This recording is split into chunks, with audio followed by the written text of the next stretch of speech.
Good evening, ladies and gentlemen. Welcome back to another edition of Get Off the Damn Fence. I'm your host, Larry Carson, joined as I am each and every week by co-host Calvin Thomas, co-host Justin B.A. the Barber Harris. Gentlemen, how y'all doing tonight?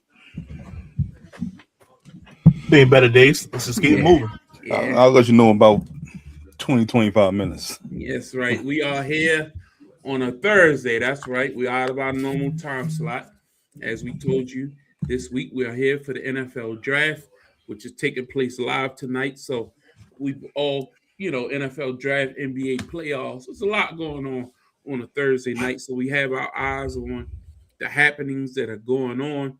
TV's on in the background. We're going to keep you posted on what's happening as we go. But here's the thing. There's been some very, very interesting basketball results these first couple of weeks. First couple of days of the NBA playoffs. We'll go over that in detail. There's been an early trade. The Kansas City Chiefs moved up early in the draft and went and got a DB. They made some moves in the offseason, giving away some of that Trent McDuffie they got up out of there, some of that firepower. And then they went out there and replaced them with a young bull in the NFL draft. So it's going to be interesting to keep a monitor on that.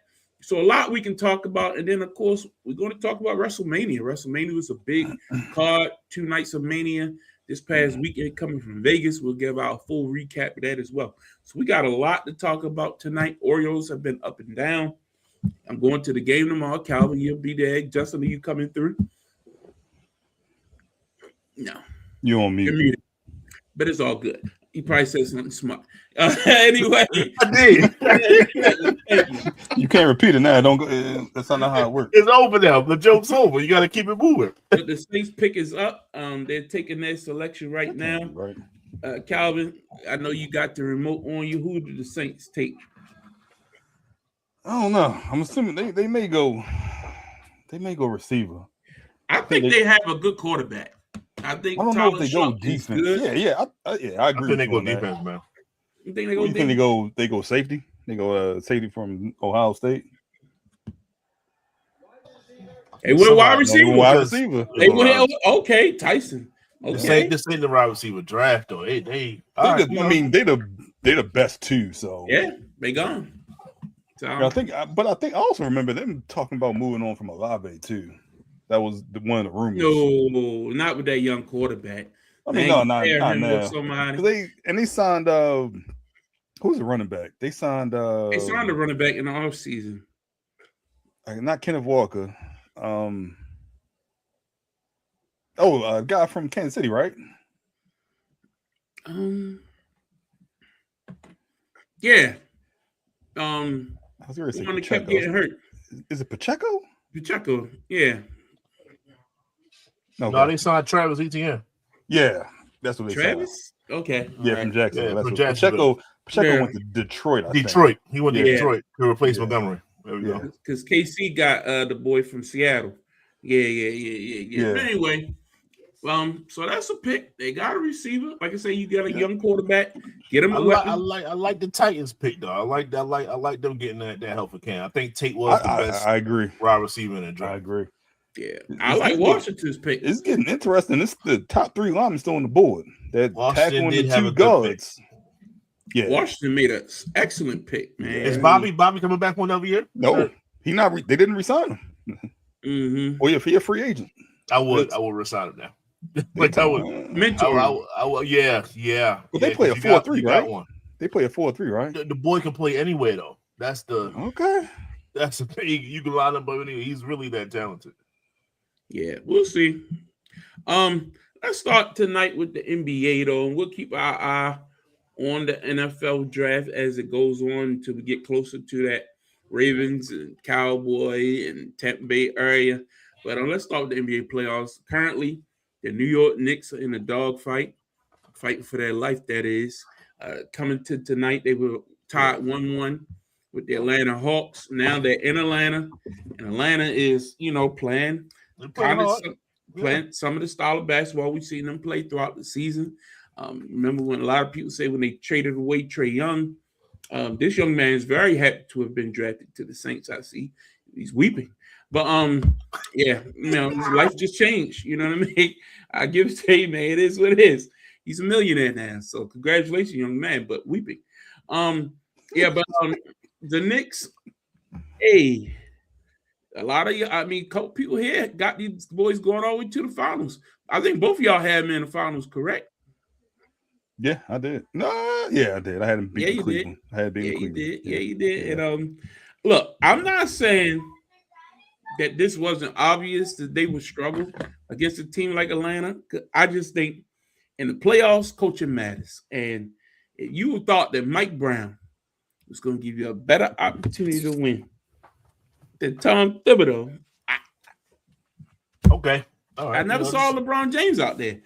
So again, hey, I ain't seen no Kobe. I mean, I'm sorry. If that's what you thought this was going to come down to, Mike Brown was going to be the thing that put you all over the top this year. You hung your hat on the wrong thing. That was the problem to begin with. Justin, give us your thoughts on this. Statistically speaking, we are better offensively and defensively than what we were last year. The minutes are down. That is. These are facts throughout an 82 game schedule. Now we're in a playoff. Game 2, the game that we lost, the game that we was up 14 late, and then we blew it. Jalen Brunson put on his cape. It just happened to have a whole bunch of holes in it. So that was the bad thing. I think the number one thing was Karl Anthony Towns. You can see people divvy up the blame, and I'm gonna go quickly through this. You had people blaming Mike Brown, you had people blaming Jalen Brunson, and you had people blaming Cat thirdly. I'm not blaming Mikal Bridges at all. He just missed a shot. With that being said, it's a sum of all three of those, but it's all centered around Karl Anthony Towns. Mike Brown, you have to have plays for Karl Anthony Towns. Why is that important? Because he went 8 for 12. He shot 75% through the entire game. That means he needs more touches. That's what that means. Jalen Brunson, you have got to say, yo, matter of fact, I should probably get my big man involved. I don't care if he's not in the post. I don't care. Just at some point, just give him the ball and just get out the way. And Karl Anthony Towns, this is also on you. You have to also, well, we said this all his whole career. You have to demand the ball sometimes. It is what it is. These things happen. They don't go on that run. CJ doesn't look like a superstar. And we win this game. So right now, looking at it, I was checking in on it throughout the first couple quarters. Karl's getting the ball. It's a couple people that's not performing now. Josh Hart's not performing. It's a couple people that's not doing their job, but it's close enough. We in within 10 points in the fourth quarter. That's anybody's ball game in today's NBA. So we'll see what comes to that. This team's not a pushover. They're doing what they can defensively. It's just at the end of the day, Karl Anthony Towns has got to be involved. He has got to be. There's no one that can stop him on Atlanta. They just have to realize it. He has to realize it. That's fair. And as soon as he does, we'd be better off for it. So the Giants used one of their picks, and they still got their guy. That's crazy. Who, the Giants? No, the Browns. Yeah, the Browns got offensive tackle. That's what he's been linked to. Yeah, and they traded down, got more picks, still got the same guy. It's crazy. I mean, that's called good G. They did get the job, and they not known for doing good moves like that. They known for giving up draft picks for aging wide receivers and fully guaranteed contracts. So yeah, but let's get back to this next conversation. I heard you, Justin. I really did. My thing is this not who Karl Anthony Towns is? Is this a shot? Like Jalen Brunson put the cape on because he always puts the cape on. Once the fourth quarter come around, I would love to see him be more of a distributor, but maybe he don't think he can count on these guys. Maybe he don't have no faith that Cat wants the ball. Maybe Cat is not coming to him in the huddle saying, hey, bro, let's go. Get me involved. Like, there has to be some accountability on the big fella. I'm sorry, man. If you that guy, you making that kind of money, you that skill, we know what kind of skill you possess. At some point, you have to say, all right, I'm here. I'm him. Give me the ball. Let me go to work. Who's over there? Big like Kuminga should not be outplaying you. Like, I'm with you when you're right. I say he got to demand the ball. You got got to. Can we say coaching? Can we blame Mike Brown for not drawing plays to get? That's what I said. I said all three of them. All three of them. At the end of the day, but it's centered around Cat. I never expected Mike Brown to do anything. We saw him coach LeBron. He is a passenger. He's not a pilot. He's going along for the ride. The point is he lets the players take control. And when you got a dominant force like a LeBron James, and that works because LeBron is going to pass the ball. He's a pass point first superstar. He's going to get his teammates involved. Jalen Brunson, his first instinct is, I'm going to put this on my back and I'm going to carry this on in. Cat, first instinct is, I'm going to shrink over here to this three-point line and wait for somebody to throw me the ball. That's what it is. I'm going to take the leftovers. I'm not going to demand the ball in the paint. Like, be more aggressive. Demand the ball. And you don't give us your thoughts. Jalen Brunson deserves some of the blame because as a point guard, you got to get your guys in a position to score as well as score the ball. We're not talking about you scoring the ball. We're talking about you putting your guys in a position to get easy buckets. It's no reason Cat should take as many threes as he does, being that tall and being that skilled in the post. You need to get him easy buckets, get him easy baskets, get his confidence going, and go from there. If he's scoring and he's active on offense, doesn't that make your job easier? You can take as many shots as you want to in the fourth. You could be Mr. Clutch, but they gotta respect Cat, and he's on from that corner three, or he can get on the block. It makes your life easier. I think that's the problem, in my opinion. Like I've said last year, I was all for firing Thibodeau. I was not in for firing him to hire Mike Brown. That's the problem. As a Knicks coach, you're supposed to get whoever you want. So J.K. should have been wanting to walk through that door. So. But until you establish your number two option in Cat, or you create OG as your number two option, or Bridges, I don't see anything changing with this team. Yeah, I really. It's a long postseason. Anything can happen. Who traded up? Cowboys traded up. They traded up a pick. They went from 12 to 11. So who did they expect that Miami wasn't going to? I don't know. What kind of value? Who's the package? You know, they didn't say that yet. They just said they went 12 to 11. But that's weird. What would Miami be targeting there? Unless Miami was looking to move back. That's what I'm saying. Unless they were going to trade with somebody else. They was going to trade with somebody else, and then they were going to take the guy that Dallas wanted. Ravens, what, 14 or 15? 14. 14.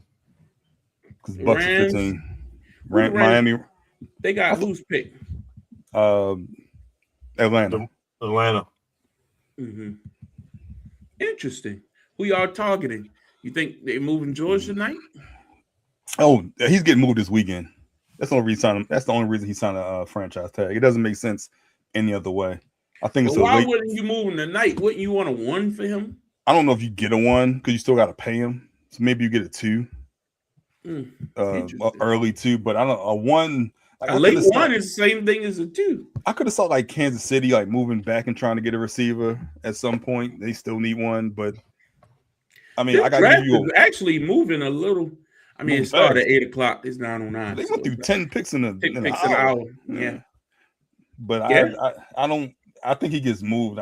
Maybe it's early tomorrow, but he gone somewhere. I think it's like 16. They say they cut the time down from 10 minutes to 8 minutes for the first round. That's helpful. So that shaved off a little bit more time. And with trades, it's been moving. So that's what they're going safety. From Ohio State. That's what they're going. Mm-hmm. Okay, that don't hurt the Ravens. But anyway, let's get back to NBA. I just think that if you want to be that, you want to be the champion. We talking about this. Not they just trying to have a good showing. They want to be the champion, man. These things got to be corrected in the first round so they don't rear their ugly head. And I'm glad that happened game 2. I'm glad it happened game 2. You glad they lost game 2? Whose fault was that? Who do you blame for that? Am I glad? Would I hope that Mikal made the shot so we get the victory? Yes. But since we got the L, it is what it is. That message, the same thing that we're talking about, that message needed to be hashed out very early. I'd rather we lose game 2 in the first round than lose game 2 in the conference finals or something like that because of the same ish. So I hope that doesn't recur as the series. I mean, they're in a dogfight right now. They down 8. So it's not like it's gotten better this game. I just think Carl has gotten better. He's been a little bit more assertive, more aggressive tonight. A little bit, yeah. Okay. All right, let's move on over to LA to young fella Calvin over here. So yeah, man. It's hard coming to you about these things because turn back the clock. You never know when you're ready to jump off the ship or jump back on. Your Achilles is turn back the clock. Rubber bands, boy. But how you feeling about them Lakers, man? How you feeling? Hey, look, with all that turmoil in Houston, they should easily get past this first round. If you can get Reeves healthy and Luka healthy, he went and got that dead antler spray over there in some part in Eastern Europe. You could make it a series, especially with no J-Dub in Oklahoma City. If that hamstring is weeks and not not a week or days, I'm not saying they're gonna win the series, but you can make it interesting. And all of a sudden, whoever wins Denver and San Antonio, if San Antonio makes it with no Wemby, Mm-hmm. Well, you questioning that? I'm questioning the Minnesota part. We're just gonna say Minnesota gonna get the catch an L. I'm questioning the fact that you think that y'all can still get past Houston Rockets. Like that's official. Yes. Y'all have no problem. Y'all just won 2 at home. Okay. Did y'all do what y'all supposed to do? Okay. The road team win. Okay. So, interesting. I like this time to talk. So what you calling, Justin? Rockets in 6? No, sir. No.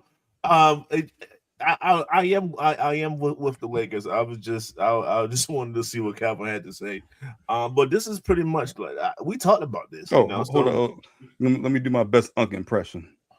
Houston Rocket, a court docket, the lint in my pocket.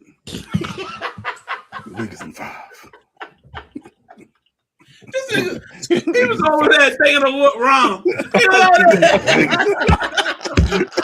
That was extremely paused. I was like, hold up. I got one. Hold up. Let in my pocket. Yeah.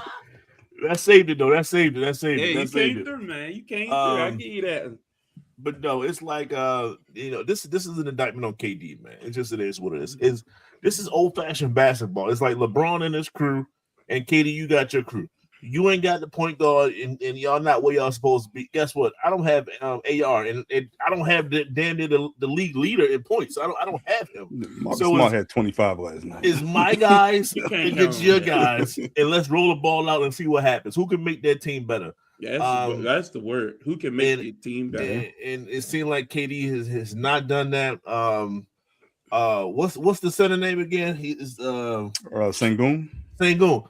Man, you can put out an APB on him. Like, what is going on? Like, this is bad. This is a bad look. But like you said, it's the game. The series don't start to the home team, to the away team wins, whatever the case. Mm-hmm. So let's just call it what it is. Like, it's not a great look. Can they bounce back? They can bounce back. They can go down to Houston and win 2 straight. And I can clearly see them winning 2 straight. Like, it's not. If the Lakers lose one game, everybody will say, "Oh, here we go." You know what I mean? Like, it's not even like out of the realm of possibility Houston can come back in this series. It's very much it's very winnable. Yeah, it's very winnable. So KD he just don't look good. You know what I'm saying, Paul? He just don't look like KD, and I think that's what everybody is. I think once he realized that this team ain't got it, I think he just says like I'm coasting. Like you said at All-Star game when the burner tweets came out. No, I'm saying even within a game, like that first half he was on fire. They increased the defense a little bit, but you Kevin Durant. You done seen double teams since you was in middle school, dog. Mm-hmm. You know what I'm saying? You just didn't. I don't think he wanted to put forth the effort to beat said double teams. Because he had to do it the whole entire game, so or at least to close it out. And I just to be fair, they doubled them the whole game. They doubled them. They just increased the intensity of it in the second half. Yes, sir. So they wanted him to become a passer. They wanted him to become a passer. So it may he got to create better sets. Like I don't understand if you're double teaming him out that far, then how does Sengun not eat on the inside? That's the part that doesn't. Ain't got no shooters though. Like you just swing. But I mean, you're right on one. But if I'm gonna leave you to shoot and you're not gonna make it, why am I worried about? They don't trust that Iman Thompson can beat him. Can't make a jumper consistently. Same with Same with whatever. Jabari Smith. Is Jabari Smith? Is that it? That's his name. Same with Jabari Smith. Can't make a jumper consistently.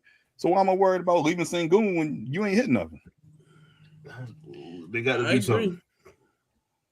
I agree. But I don't think it's over. I don't think it's over. I think when it's you say you don't think it's over, game. I ain't got it going. I ain't got it going 6.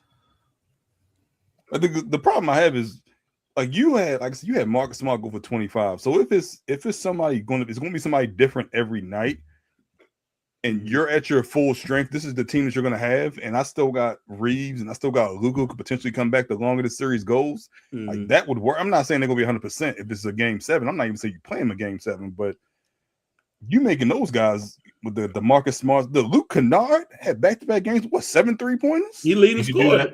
You can do that. He leading scorer in the series. So, I mean, it's not like.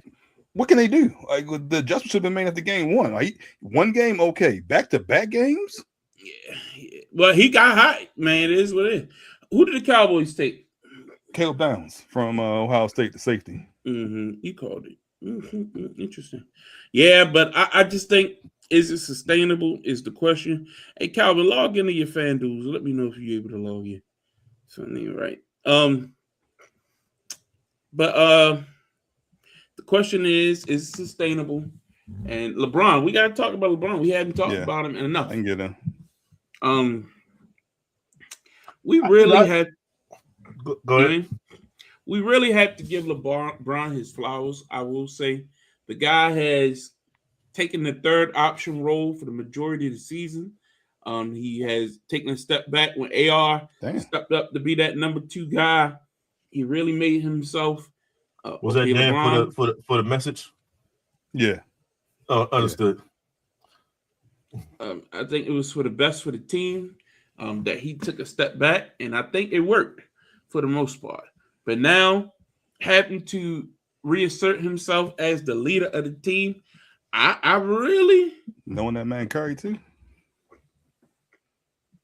So the thing about LeBron is like I think. There's been people that have been saying this, and it's like I have to wait to see to fully believe it. But it was people out of his camp saying like he could do this the entire season.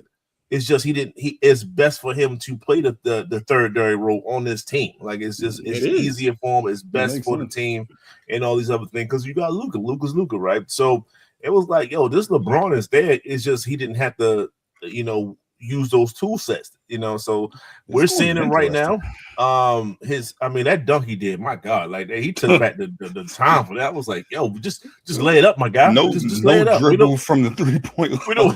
We don't need that right there. Just lay it up, dog. Keep that energy. But like I said, this is truly a wonderful sight to see that LeBron is performing at this age, at this stage, at this age. Like this is crazy. That's why it looks bad on KD. Like. You got a 40-plus-year-old doing this, and you the one that's going 0 for damn near in the second half of the game and stuff. Yeah, it's bad optics, man. It's just bad optics. Yeah, it don't look good. It don't look good, and he's picking his spots. And if you've really been watching LeBron, he's kind of been doing that for a while. LeBron turned into just, hey, I'm out on the break. You know what I mean? I'm driving. I'm dunking. I'm finishing at the rim. And in this series, he's been playing defense. Like, if you really defense, the defense of the Lakers playoffs, man, look the best I've seen all year long. Like, I mean, they plan on a string. Marcus Smart, I don't know who it is who really pushing that, like driving it. Like, can't say it's LeBron, but hey, you got big DeAndre Ayton. Look like he engaged and enthused, feeling like I'm important. Man, this is a very, very, very. Can somebody tell me when the last time Kevin Durant won a playoff game? Brooklyn against Milwaukee. When his toes on the line, that series. That's a terrible stat. That's what, 5 years ago? Yeah. That's a terrible stat, guy. No, it ain't good. It definitely ain't good. Steph didn't win a title since then. LeBron didn't win a title since then. No, he won the title year before. Year before? Okay. But has this helped LeBron's legacy? I know a lot of people talk about legacy, but Who did the Dolphins take? The tackle from Alabama. Okay. So would you? I would like him. Ruben Bain is dropping. I'm gonna say I want a tackle. I wouldn't mind a deep tackle. I wouldn't mind an offensive tackle. I wouldn't mind. I don't think there's any more in the first round that's going to go. Ruben Bain is still out there though. Would you want him? I don't understand the whole. They say he got short arms thing, but I don't think we pass up on him. I don't think you're getting there. I think the Rams may take him. But they used to undersized guys, man. Sure. Aaron Donald was undersized. Yeah, with a motor. Yeah. I think Ruben Bain could be here. I thought the Rams were going to go receiver, but I think they're all off the board, so they may trade back. I won't be surprised they trade because somebody wants Bain. Interesting. Let's keep it moving with the playoffs. Another series, the Denver Nuggets and the Minnesota Timberwolves. Whew. Oh man, Rudy Gobert. I guess he been. Hey man, somebody talk to him, man. Somebody finally got in his ear, man. I mean, hey, playing tougher than Cat. Yeah, but it ain't even close. Like even game one that they lost, if you watched it, Gobert was going at Joker. Yeah. Joker got his, like he got his in the end, but it wasn't easy, and it told a story that this might be something. Game two, Gobert roughed him up. Like he and y'all know I'm a Joker fan, and I think in the end Joker will get his, so I'm not really worried about it. I'm not concerned, but that was impressive. That was impressive. And then Jaden McDaniels running his mouth, talking about none of them play defense. They all soft. That's what's going to keep happening. Chill out, bro. Chill out. And I don't understand why people keep forgetting the fact that it is what it is. Look, there are a lot of NBA champions on that Denver Nugget team. Like, that team has championship experience. They're not no pushovers where they just going to fold because y'all hit a couple shots on the road. We'll see what happened tonight, but my hat's off to the Timberwolves. This is going to be a long series. I think it's going to be a good series, and I'm entertained, Calvin. Look, if Ant going to play like this and be the best player on the court and hype his guys up and get them believing that they can compete, it'd be interesting. This is a team that made the conference finals the last 2 years. I mean, one of them years they beat Denver in Game 7 in Denver. Let's not forget that. The only difference is no Cat. I mean, Cat, they had that nice rotation playing Jokic that year. But, you know, with Naz Reid and with Gobert, if they can... Hey, man, shout out to Julius, man. Julius balling. Yeah. Shout out, I'll give it to Julius as well. If you make Jokic, you know, give him his numbers and make the other guys beat you, and Jamal Murray's off, and all of a sudden, Aaron Gordon is kind of playing easy with the hamstrings. It can go longer than it should, which should benefit San Antonio, depending on how soon Wemby can come back. So you don't want this series to go longer. I agree. I would have said this. I don't think we had the show for it. But I got Minnesota taking this series, guys. I'm not gonna lie to you. Hold up. We had an opportunity to pick these games. We never. It wasn't every series. We didn't do every series. Well, we went right to the conference in the championship. We went right to the conference. Yes, I have San Antonio beating Minnesota in the second round. Okay, and then San Antonio's, so that's what I read. Your thought. Yeah, man. I don't know. It's just something about Anthony Edwards in the playoffs is a different guy. And I know what Joker can do. I really do. Obviously, you know what I'm saying? I don't think this is the same Jamal Murray. I think that we might be seeing the end of Jamal Murray. You know what? I don't care, man. He needs to put up like 15 points in the fourth quarter. That's Jamal Murray. That's playoff Jamal Murray. You see what I'm saying? Like he has to go out and be better than what he's averaging right now. And he's playing well. He needs to play even that much more better. Jokic's going to give you that smooth triple-double, and he might spike in rebounds. He might spike in assists. He might spike in points. But it's going to be a smooth triple-double. Jamal Murray has to be the closer, as he was that playoff year, that championship year. He did it in game one. Sure. Hey, he ain't doing it in game two. You got to do it every game. I get it. And Anthony didn't have the best game one. He came back in game two. So so that's what so this is about playoffs, right? You know, they got one in Denver. That's what you want. And then they got to go to Minnesota, and we're going to see what happens, man. But like I said, Julius Randle has been playing well. I was hoping he's going to give you the high 20s. He's 25 around that range. That's good. That's good. And Rudy just got to keep doing it. Now, what we waiting for? Nas Rudy's going to have one of these games when he give you damn near 30, and that's what's going to be crippling for that particular series. So we know it's just we're going to see. It's going to be one fun series. That's probably the best series of all. Yeah, I'm gonna say that throughout the league. Yeah, for sure. Rams pick is in, and then the Ravens will be on the clock. I hear you. Picking Ty Simpson? They took him? No, they keep showing him on TV. I know they showed a picture of him, but I mean, they do need a backup quarterback. I mean, y'all keep hearing about your boy too early. You back can trade going back out on him and all this shit. Groom him. Aaron Rodgers said they took him. They took Ty Simpson. Hey, run this Ruben Bain pick up. That's crazy. That's crazy. They took Ty Simpson from They Alabama. didn't really have any needs though. And that's probably why Dan Orlovsky was talking about him. Because he knew that's he knew the Rams boy. would. Yeah. You know what I mean? Hey, run this Ruben Bain pick up there. Run this Ruben Bain pick up there. He knew the Rams organization was high on him. He knew that they was going to take him there. And he was trying to get out in front of it. Like, hey, that's a great pick. He's sitting for 2 years too. I mean, you get to sit behind Dan Orlovsky's best friend and learn. I mean, it's a good move. I mean, I ain't hating on it, but and now you get to to say he was better than Mendoza, that's ridiculous. But whatever, we'll see. Run this Ruben Bain pick up there. Run it. It shouldn't take you 8 minutes to decide this. Is that best player available, or that's just who you want it?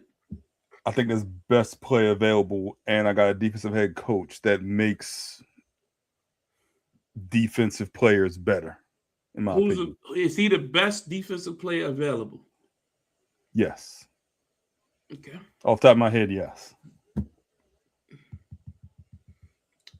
Say the Rams called Matthew Stafford today to let them know they were going to take Ty Simpson. So they planning for the future. Yeah, his back won't give out any day now. He got 2 more years. About him last year. He got 2 more years. Man back, man. That man won an MVP on they the built it back. up like that's what I'm saying. I knew it felt like a smoke screen. That man had no issues with his back the entire season, but in the preseason, that's all we heard about. Calvin come on the show every week. We don't know about Stafford's back. You know what I mean? If I hear about that one more minute, he ain't grimace. He ain't do nothing the whole season. The pick is in, guys. Already? Yes, sir. Like Ruben Bain. You run that Ruben Bain pick up there. If it's a given, I'm turning my sound on so I can hear. This what y'all doing? Okay. Huh? I'm like the league. Like this what y'all doing? Okay. Run that pick up there. You might get copyrighted. Turn that down, so I don't want to get copyrighted. I don't want strikes, man. No. They don't mind audio. You can't put the you ever watch on like Facebook or YouTube? People be having their reaction videos. They'll have a split screen. True. I'm like, yo, how they get away with this? But they say it's as long as you provide commentary ongoing and you're not just watching it. Like, it's easier to do it from TikTok and then kind of surface it out after that. Yeah, and you split it. Yeah, because this girl, her name Minnie Portable, she watched every wrestling show on a split screen and literally just be talking. They went God. They already did it. Good. See, don't get your hopes up too high. Y'all needed a great guard. What are you talking about? I mean, as much trash y'all talked about that boy Falele, I mean, you should be happy. So this is my point. You sign Simpson, you high on Emory Jones. So none of the 3 of them are going to play center. So you still need a center. So we're just trying to create competition. None of them can play. None of them have played tackle before. Now you're going to play in an offense with the Rams that's similar to the offense that you ran at Alabama. How you know? They already said it. You saw them. Somebody messaged you. Jeff Zrebeck tweeted it. Already said it's done. It's probably on delay. Yeah. Oh well. Sorry. Delay is not. It's not on the website yet, so it ain't too much to delay. EDC.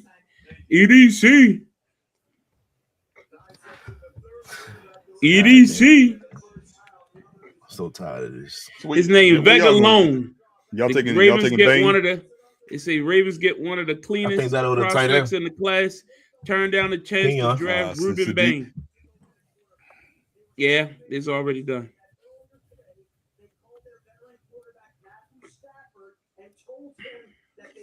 So y'all taking them then, Justin? He just said they were You taking know- tight end.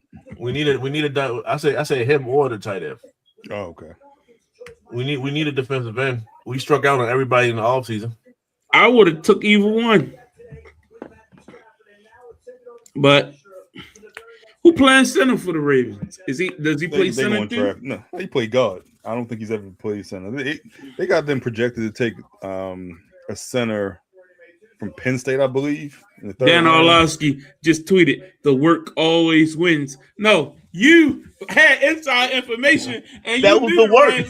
The Rams, That was the work, Rams son. was going to take them the whole way. The And work you is try to having go in the there, inside information, son. and you put the PR out there for them in advance.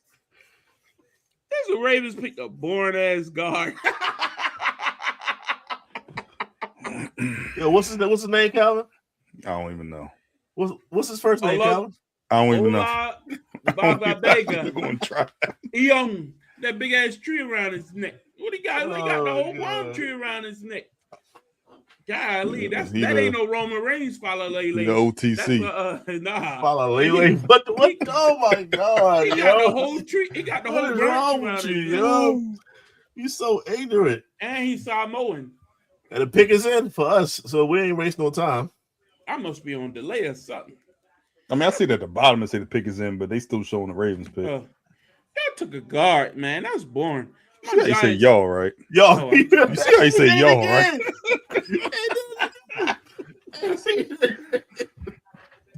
They fall in love with them Penn State players, boy. Jeez. Oh man. Vega, ya, nah, wah, wah. They say Ruben Bain might fall to Dallas.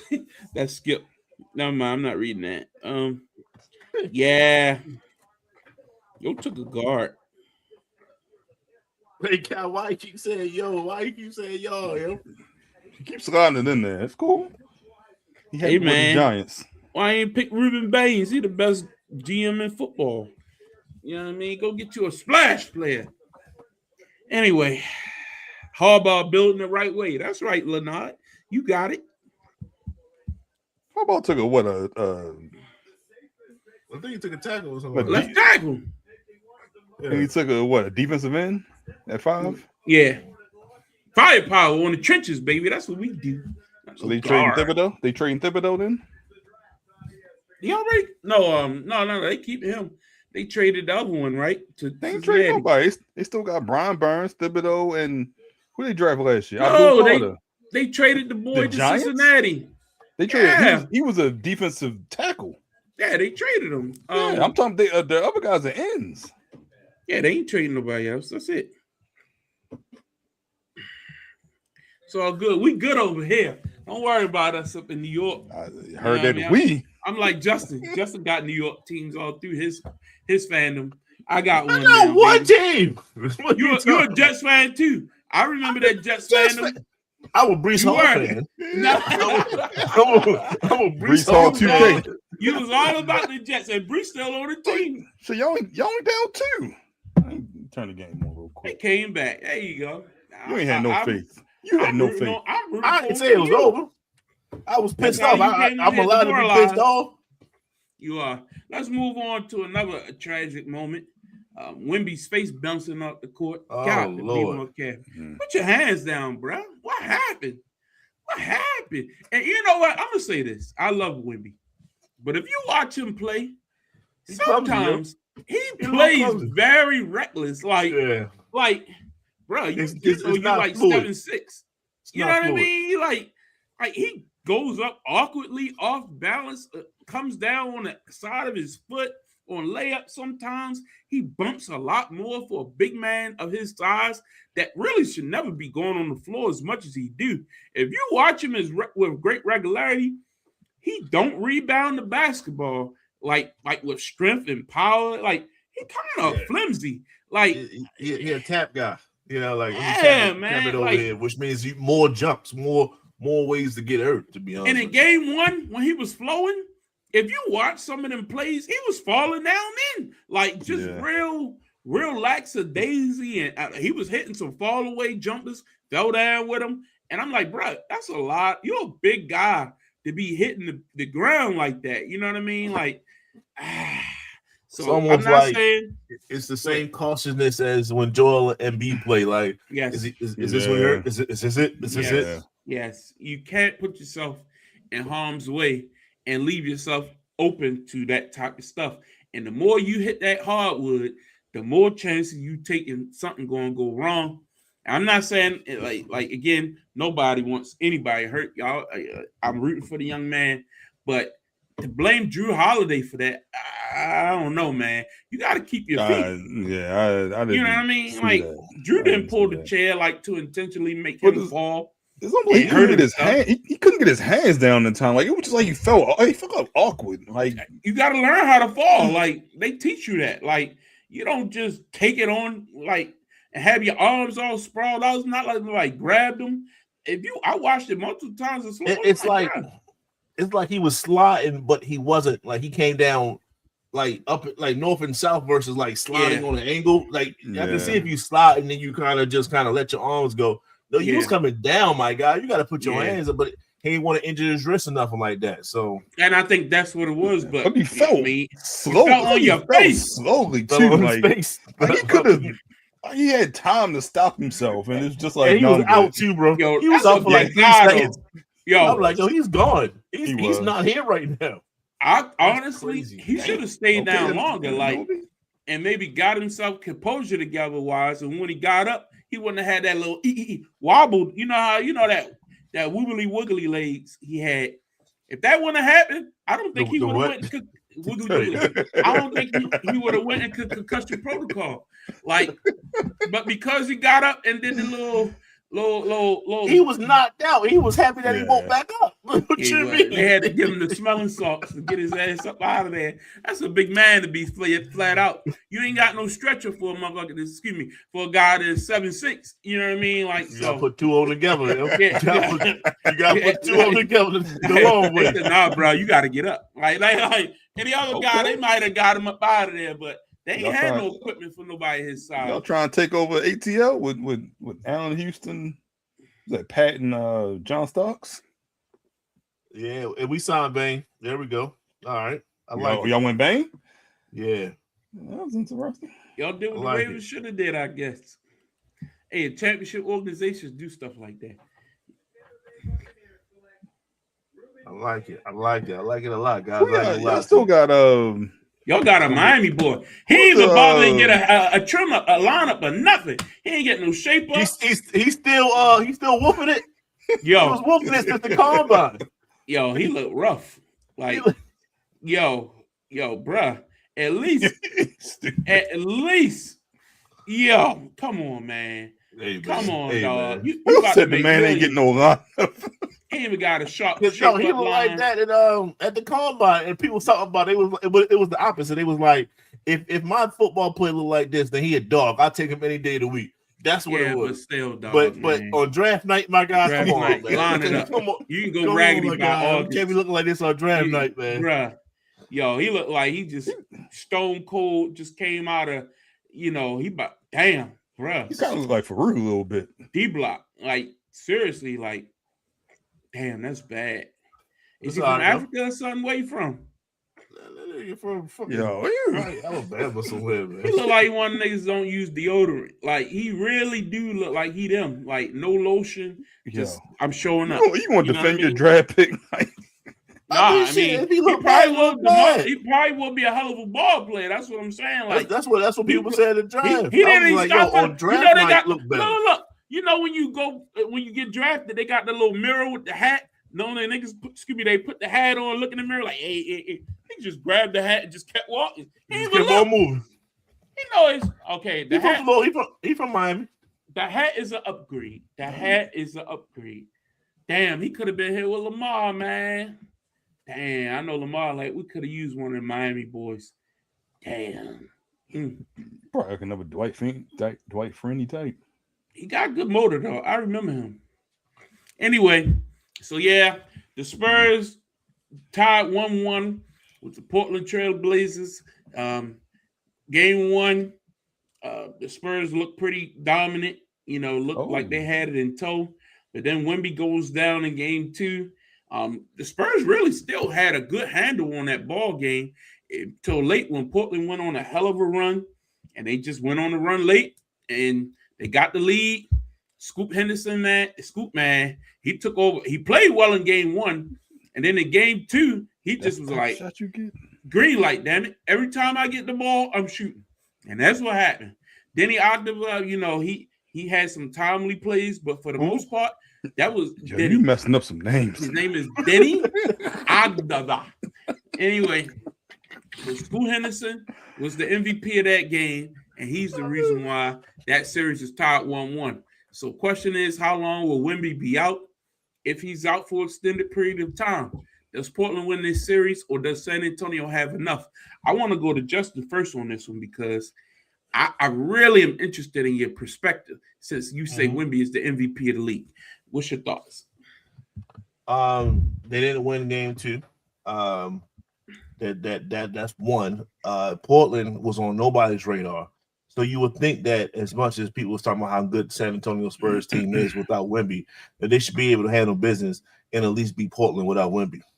However, Wemby is such a difference maker that he changes the complexion of all sides of the game that they need him. And we will find out sooner or later that he needs to be, hopefully he'll be ready for the next game. We will see. But no, this team cannot beat Portland without Wemby because he's just that important. That's the MVP for you. Calvin. So you got them losing if Wemby's out for 2-3 games? Yes. No. So what happens if they win? Then what? If they win, then they was galvanized by the spirit. All right. Like we're gonna talk about this in a minute, but OKC just lost their second best player for who knows how long. Damn. If they keep CJ. rolling, to the Jets. No, McCollum. They just lost their second best player maybe for a couple weeks. They said if OKC keep rolling, of course you got the MVP, but if San Antonio's able, they look good last night without Wemby. To be honest with you, Wemby only had like 2 points when they was blowing them out. I think Wemby finished the game with 5. And he didn't go out like early or nothing. That was like second quarter, like late in the second quarter. I think Wemby finished the game with like 5 points. And and San Antonio was rolling. So I just think they so used to playing without him. That is still a good team. Or they took the tight end. That's a good pick. I never even know it. When the last time the Jets had a tight end? When the last time they had a tight end? Yeah. Old boy that Ray Lewis folded. Wasn't that Dustin Keller?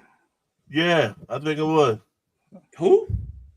Dustin Keller? I was going to say Keller Winslow, but Keller Winslow didn't play for them. I said Dustin Keller. He wasn't no like big no Pro Bowler. You asked one of the last good one they had. He was the good one until Ray folded his ass and he wasn't the same no more. That's what I mean. I think that's important for them to give their young quarterbacks. They don't never give their young quarterback a security blanket, somebody they can hang their hat on. I think that's a hell of a pick. And it might be a game changer for them. They should go get another like veteran tight end and go 2 tight ends or something like that. Who, that might be a good.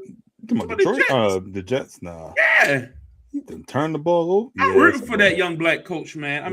Look, I know he got a bad rap year one. They couldn't do nothing, but coming out of Detroit, when you're being compared to Ben Johnson, he's a defensive guy, he's the offensive guy.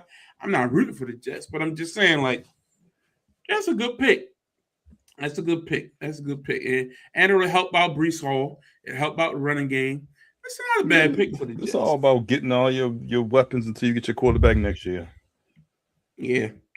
But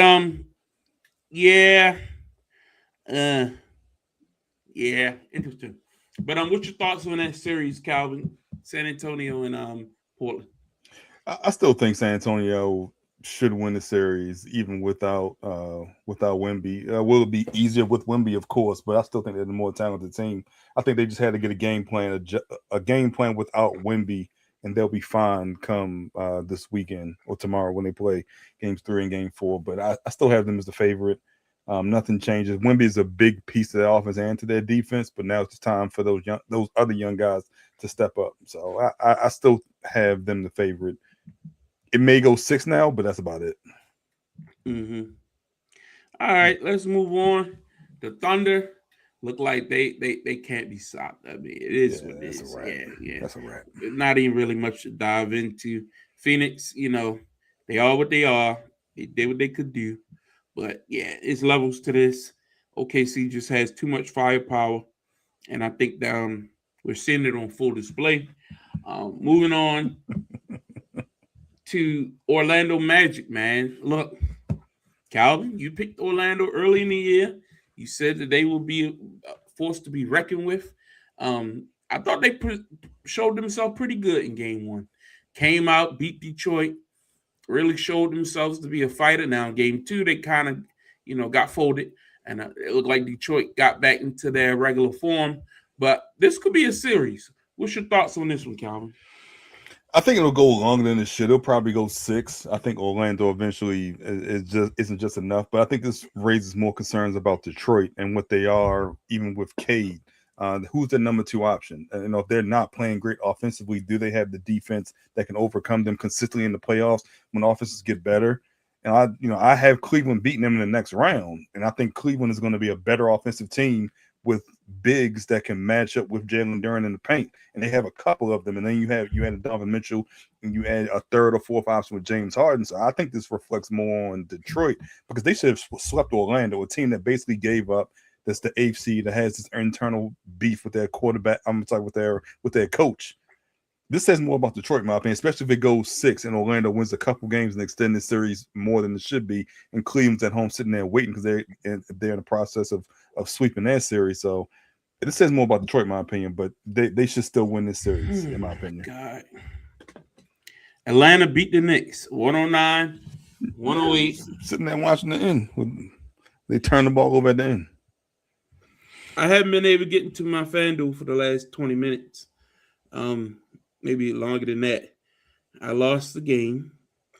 I had Jalen Brunson, needed 24. He got 26.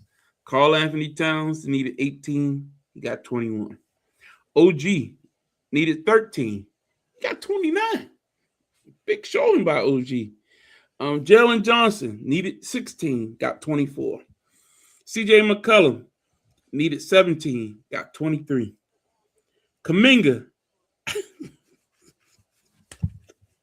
needed 10, got 21. How you let Kuminga match Karl Anthony Towns, man? Damn. Josh Hart, I needed 3 assists. He got 6. I needed 8 rebounds from Josh Hart. He got 9. I needed 4 rebounds from OG. He got 9.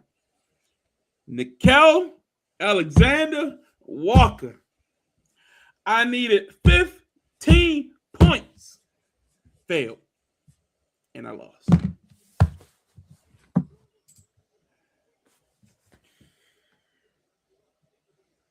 Take it away. I don't want to do this no more. 15 points. He was out there dropping big numbers all year. And they won. That made it even worse. Yo, that's terrible, man. You just destroyed my whole ticket. Anyway, That next makes it series. even worse. Justin, let's check in with you. Your thoughts on the Knicks going down? What's that, 2-1? In Atlanta.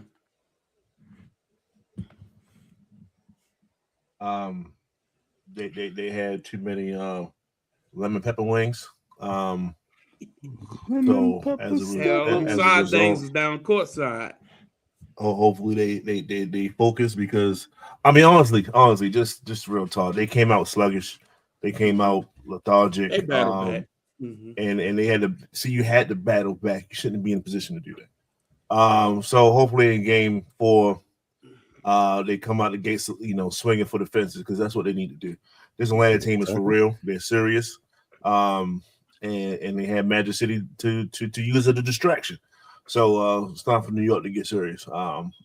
Yeah, it ain't over. We'll see what happens game 4. Yeah, we'll see, man. That's all you can do is hope for the best. And yeah. Next series that we haven't talked about yet is this Philadelphia 76ers and the Cleveland Cavaliers. No, it's Boston. Boston Right? Celtics. Boston. Excuse me, Boston. I don't have my picture in front of me. Boston played with their food in game 2. I thought that they really shot way too many 3-pointers, really kept the door open, and Philly made them pay. Every chance they could, Philly made them pay. Calvin, talk about it. And give shout out to VJ Edgecombe. Had 30 on efficient 12 or 20. I think he made 6-7 threes as well. Where's Tatum? Where's Brown guarding the rookie? Maxey adds another 29 or 30. You get 20 from PG, and they would just. And I think the problem was offensively as well. Boston didn't play well, and they relied too much on Tatum and White, which has just been their focus the last couple of games during the regular season. Derek White didn't have a good game, but where's the defense? They were not able to stop the young rookie and VJ Edgecombe when he had the most points on that team, shooting 60% from the field.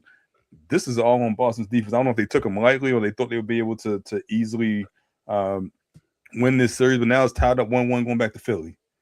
Yeah, they were in for a dogfight. Yeah, Justin, your thoughts? My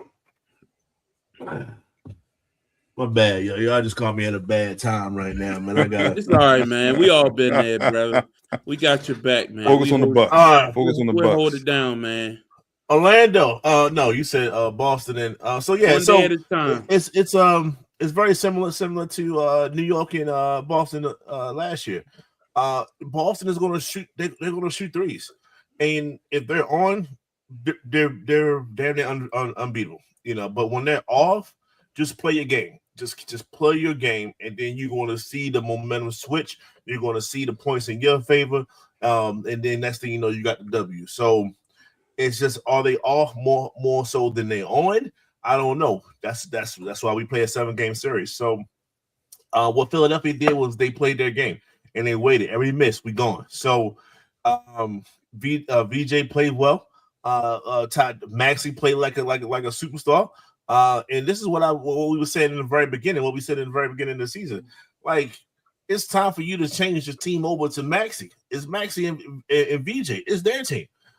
It's no longer Embiid's team. Embiid could be coming back any game. He could be coming back. So they're going to have to change their pace. They're going to slow it down and all this other stuff.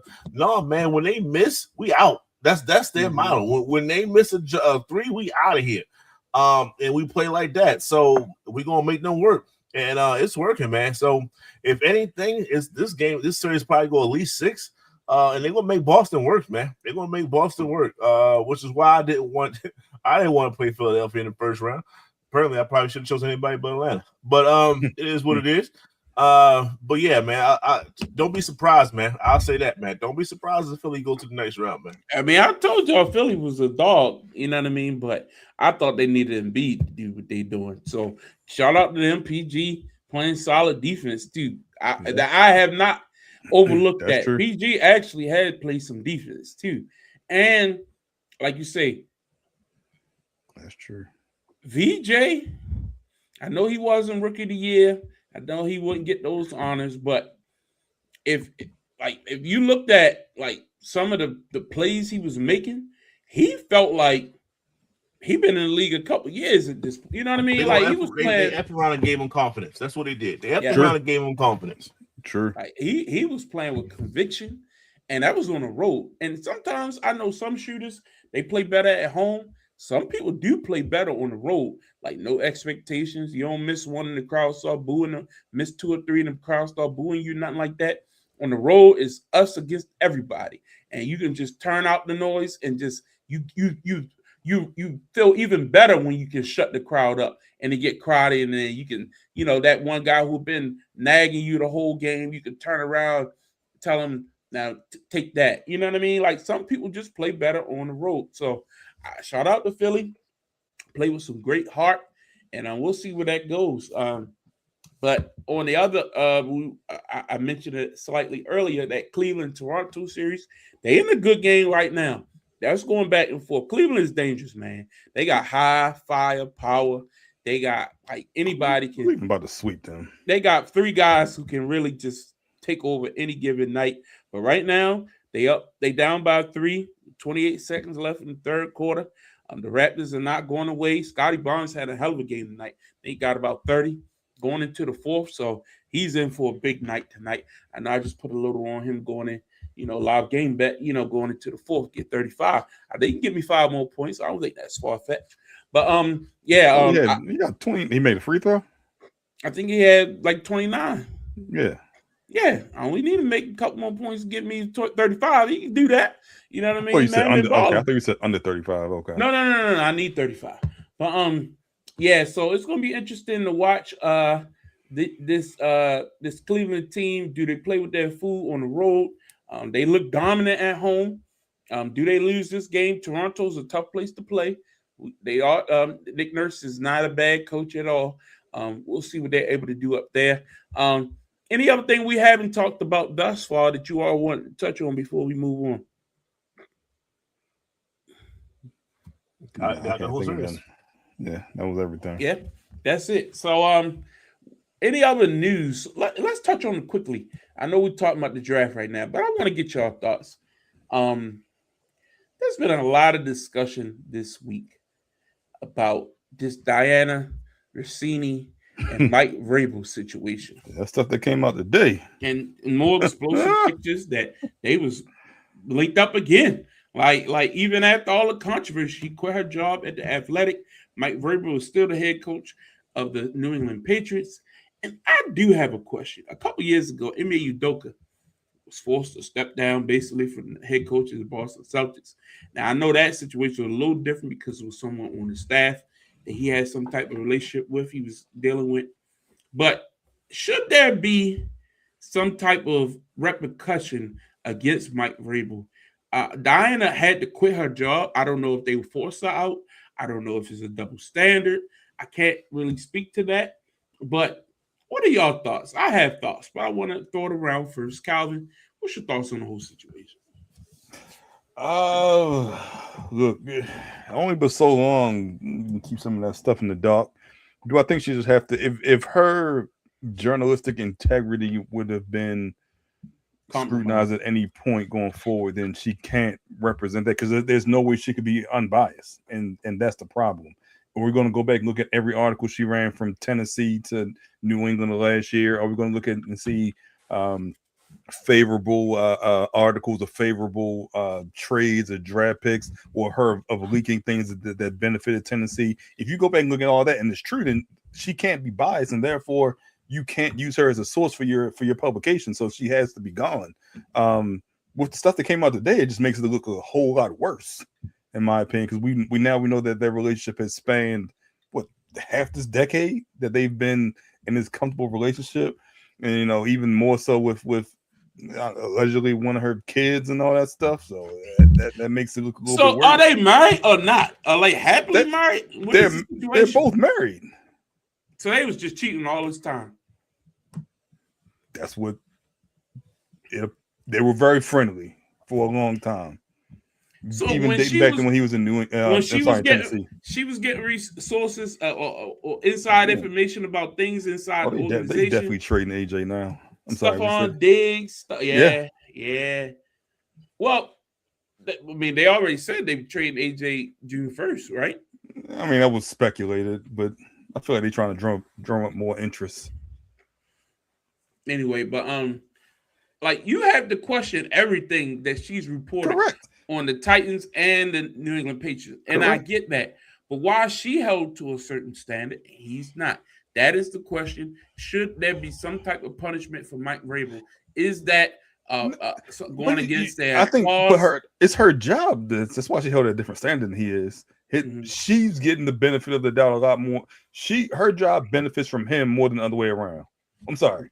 Okay. There's a mutual they have a mutual relationship in which they both benefit from. But from her aspect of it, if she can't get scoops, if she can't get information because they feel as though everything that they tell her is going to go back and benefit one specific team, then she can't do her job. But they mutually benefit from each other and professionally. What you think, Justin? That was a lot to say, and I just got something simple. Last I checked, the NFL players and coaches and front office are all held under the same conduct detrimental to the league policy. But that's Robert Kraft refers to actions by players, coaches, or staff that damage the integrity, reputation, or public confidence in the NFL. This is not increasing none of those things.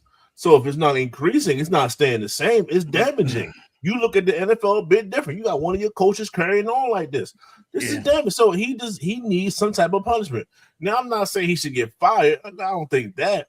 But yeah, he gonna have to give up a check. He gonna have to give up a 1-game suspension or something. Something has to happen because you can't. Okay, so he get away with it. So every coach can do this, and it's okay.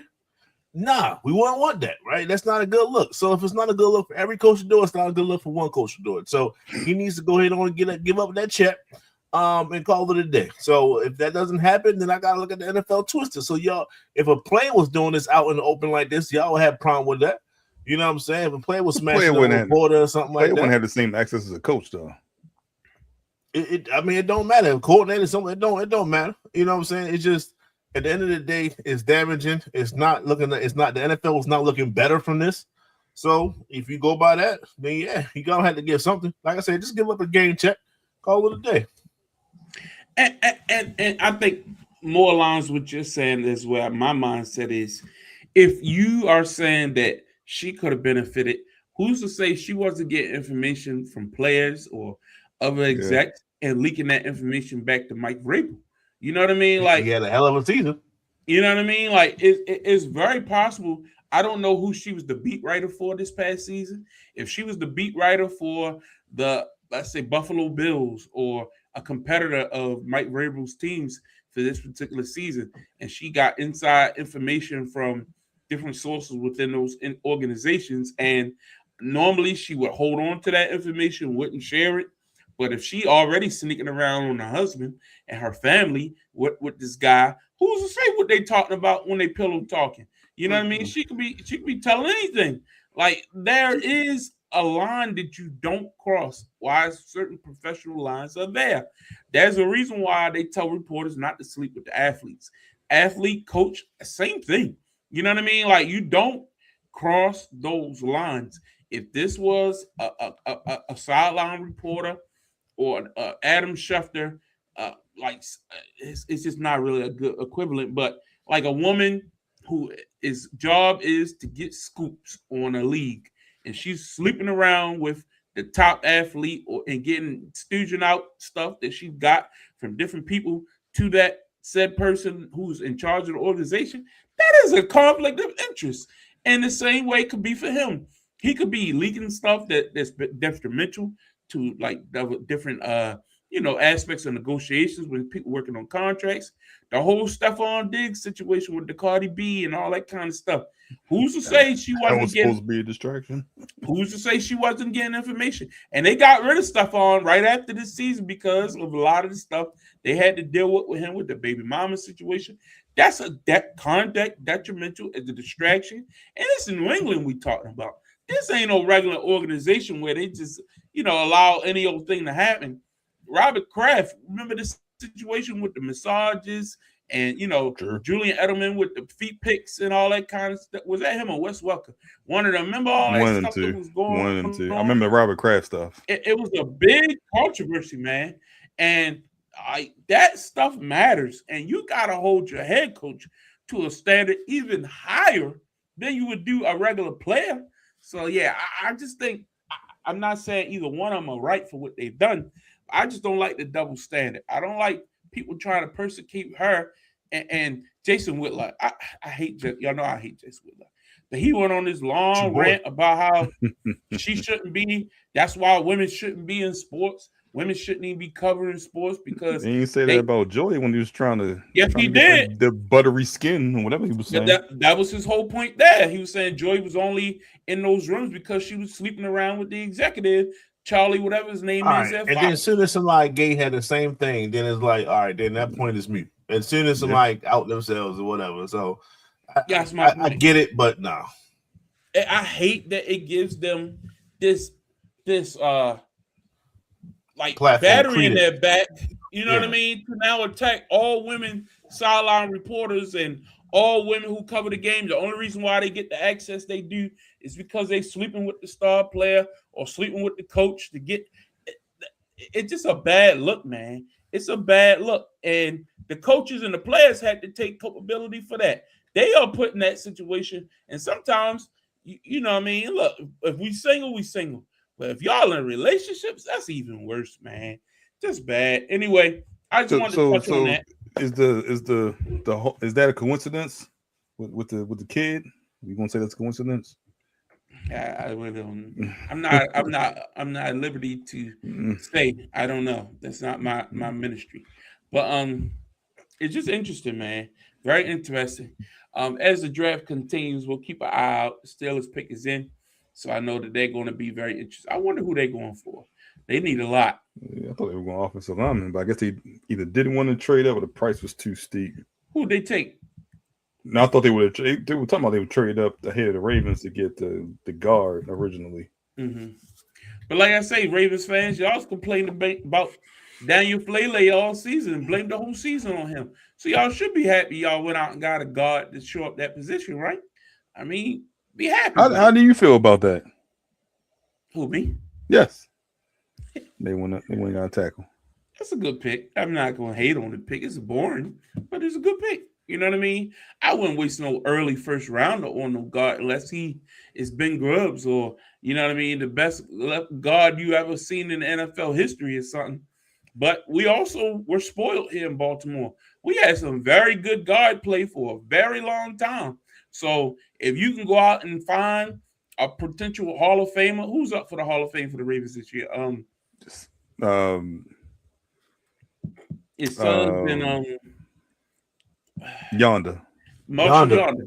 If you can go find you a Marshall Yonder at guard and he's here, possible Hall of Famer 15, 20 years from now, they've done their job. So I'm not going to hate on that. We were very spoiled because then we went out and got the boys Zeitler. I thought he was good, Kevin Zeitler. So that's an important position.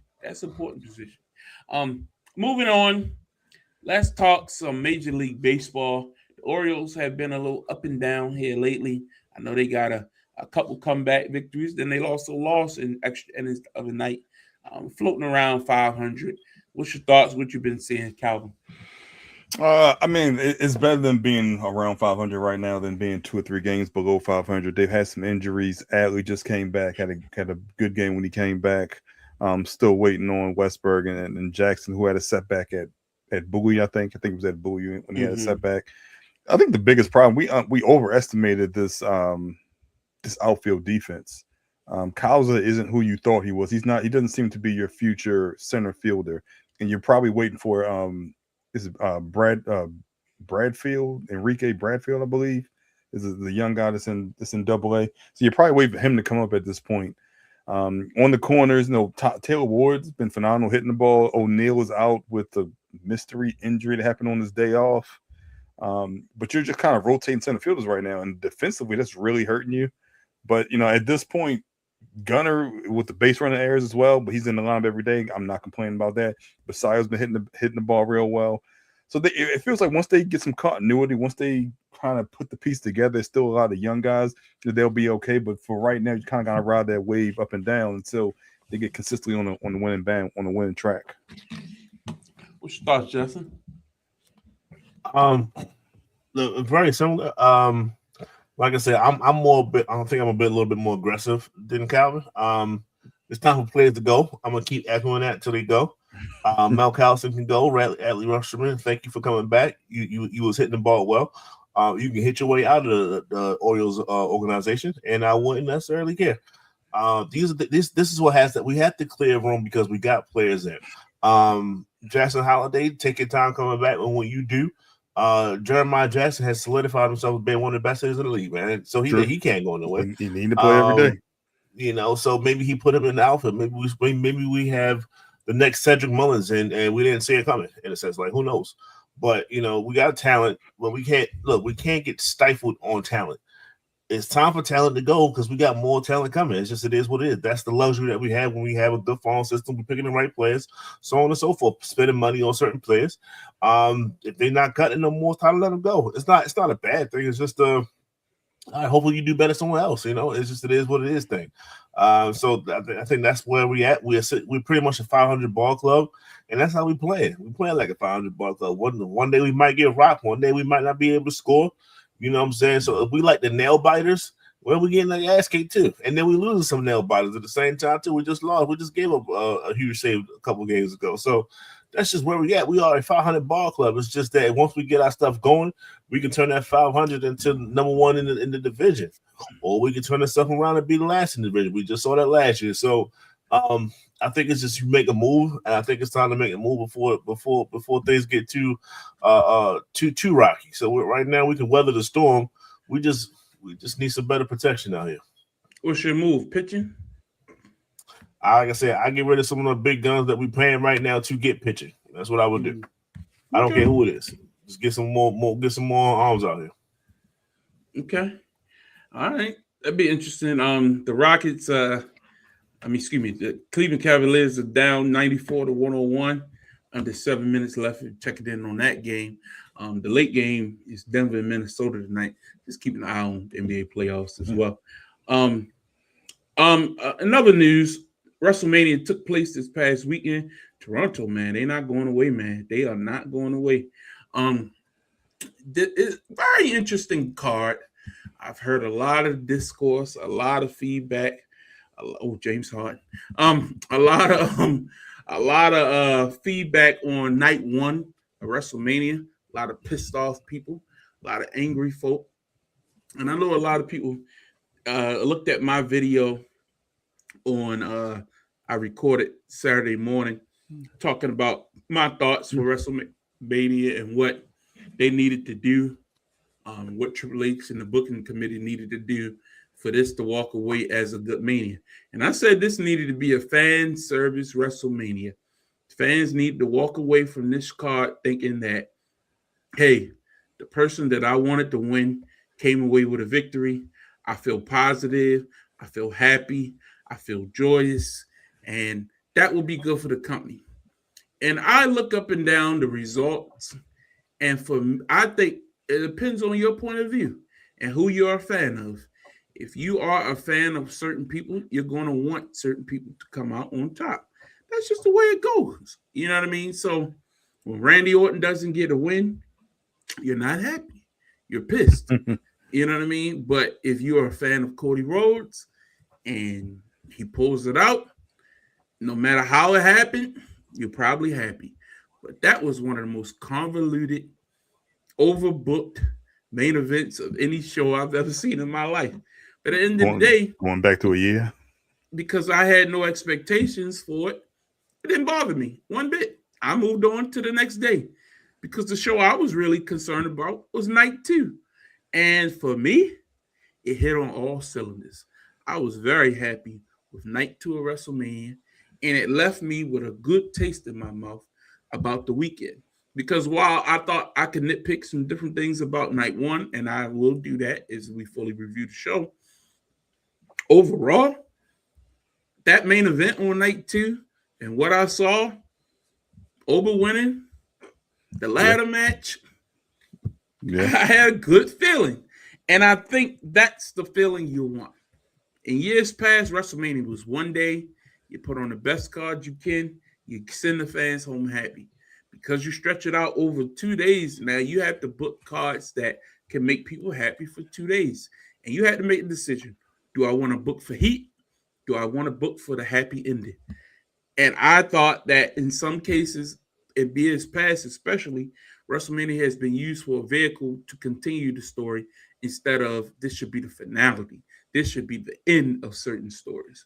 And I thought they did a good job in some of the key spots of making this the crowning moment, the explanation point on the end. So overall, I was entertained by WrestleMania this year. Calvin, your thoughts? As a whole, I was probably split. I love night 2. Like you mentioned, the over match, the ladder match, especially the main event. Night 1, I was confused by the outcome of the main event. And then reading different stories about Pat McAfee and, was Randy really injured and things like that kind of lead you to believe that the outcome changed multiple times that day leading up to the match. But overall, what we're getting once again from the Tribal Chief and how they decide to build that storyline, that post Vince was the best storyline that they had. Now maybe they're trying to see if lightning strikes twice, but also with Roman stating that he's going to be on television more often now because Hollywood didn't go well. Just he's interested in just showing his face more, maybe not wrestling, but at least attending. That's always good for the business as well. So you can't go wrong with that. But the night 1, the finale kind of hangs and makes me question what was really going on, especially when it comes in and you look at Cody and looking as though he was getting ready to give up his title on Monday, and when you see them slowly building the Punk Cody, which is fine, but I don't know if I want to see a trilogy of Cody Randy just to have them go back and forth and end up with Randy with the title. It should, in my opinion, should happen on Saturday, and then we had a chance to move forward with different storylines. Justin? I think it's like this when it comes to night 1. Night 1 was absolutely horrendous, and night 2 was absolutely cinema. That's a tale of two sides, the yin and the yang. I think the main issues for night 1, the opening match didn't do any favors. And as it opened, is how it closed. I believe the stuff that happened the outside the match, it should have been a part of the match. When it comes to wrestling, all these things kind of lump up. You don't really remember what happens outside the match after the bell rings. You kind of remember what made someone win or lose. So when Astro Speed did the dive from the inside to the outside, I said, that should have been a part of the match. That should have been a part of the match, and then I would have remembered that. That memory is I'm gonna forget about it. And like I said, when it comes to the last match, I believe the last match, if Randy would have punted and did all those other things, and he gets the victory, then I think that would have been memorable. I think he would have had his 15th. Look, do you want him? Look, it might be a fan thing. Do you want him to get to break the record or not? If not, then okay, I'm not even going to worry about it. Yeah. But if that's your guy, he's been with your company the whole entire time. He didn't take no breaks other than suspensions every now and then, which means he was a character that he actually changes his ways around to be a better man.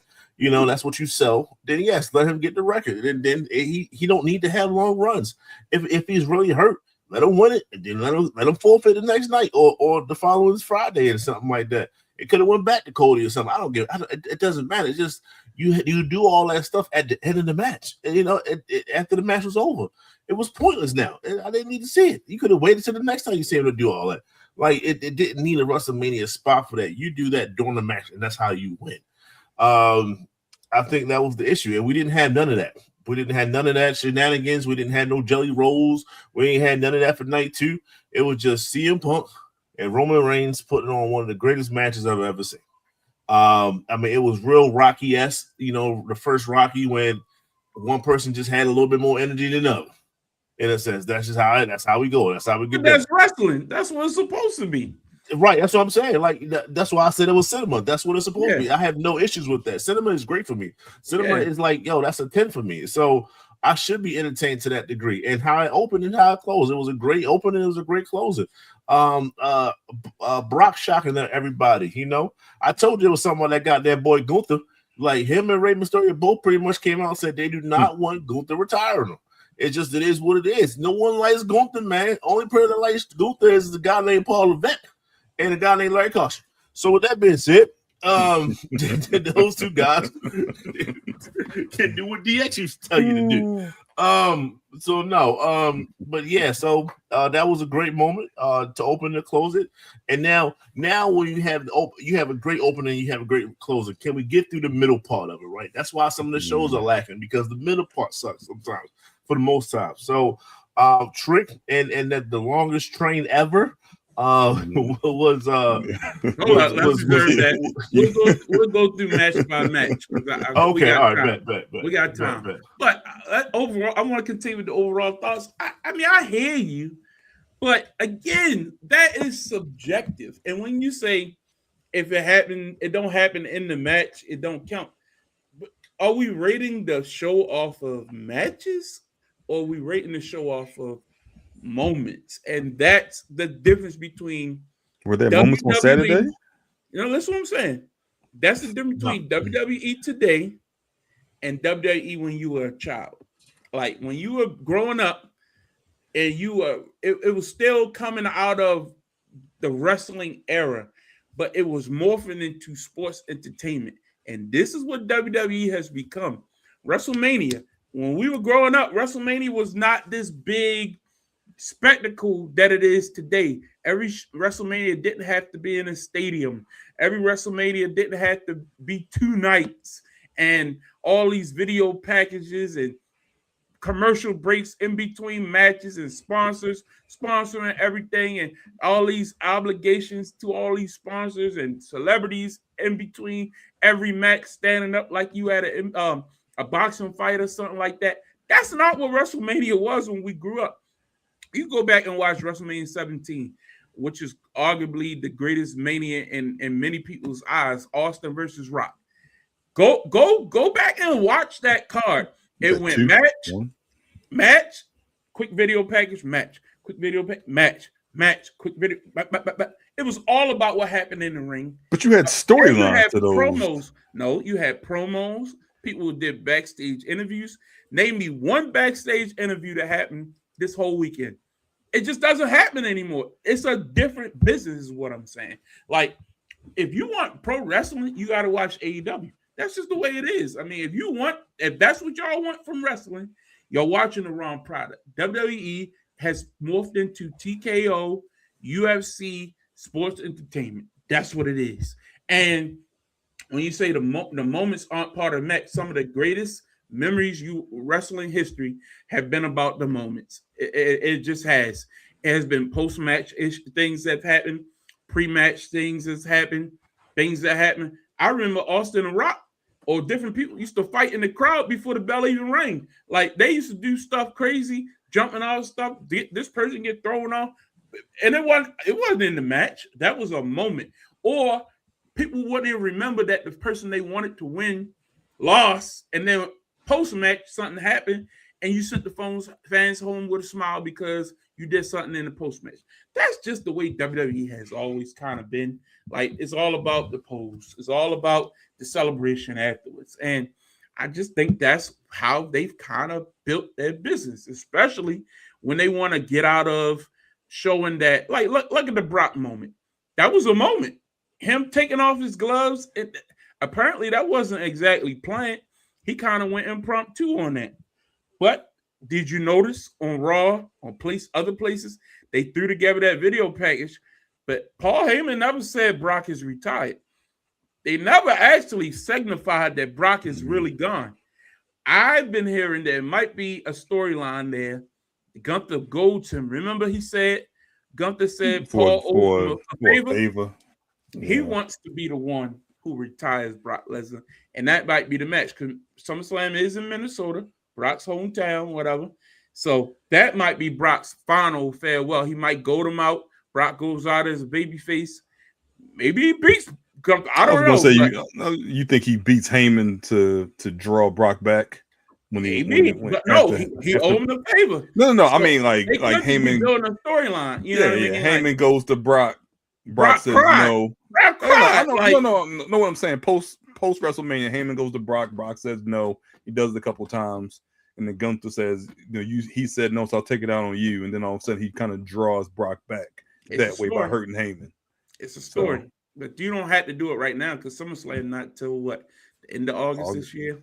That was I think- beginning of August. Is it beginning of August? I was thinking about because tickets go on sale May It's 1st. in Cleveland. Oh, Minnesota. you said Minnesota. Never mind, Minnesota. Yeah. So anyway, I just think you can make a story out of that. But let's get into these matches. I just wanted to make the point about. I mean, I get it. People are frustrated. It's a thing. But let's go match by match. Night one of WrestleMania kicked off with the Usos teaming with LA Knight versus The Vision with ISO Speed. Again, pre-show match type stuff. Nothing really to write home about. Calvin, what was your thoughts? It was a good kickoff. It was a good way to try to get you to buy into ESPN Plus or whatever it's called to get you to watch the main event or to get you to watch the actual main Because event. it was But technically the pre-show, but yeah. But I mean, I think we were fine. We kind of knew ISO Speed was going to turn on the Vision at some point, and that was kind of the ending. But his last jump from off the top of the turnbuckle to the announcer was, well, like I just said, that's something that should have happened during the match. But even so, it was pretty nice to see, especially for a non-wrestler, but someone who's been in the business and who actually loves wrestling because he's really into it and he's really practicing his craft. So it was a decent starter for Saturday night. I thought the match was nothing. I thought that was a Raw match with a celebrity in it, basically. Justin? Like I said, Calvin kind of echoed it a little bit. I didn't expect too much from this match. I don't think no one expected nothing crazy out of this match. It was just something to keep the vibe as high, so on and so forth. But I just, like I said, if he did that stunt during the match and found some way to still come out with like the same things could have happened, is just put that on the other side of the bell, and I think that's a great match. Instead, it happened after, so the match wasn't spectacular whatsoever. So it didn't have no great spots in that match. ISO Speed was one of the ones that actually provided a great spot. They just didn't use it, so it is what it is. Like I said, nothing to write home about, but nothing to get me excited for the upcoming match. Yeah, 100%. Nothing. I had no expectation for it. You got what you got.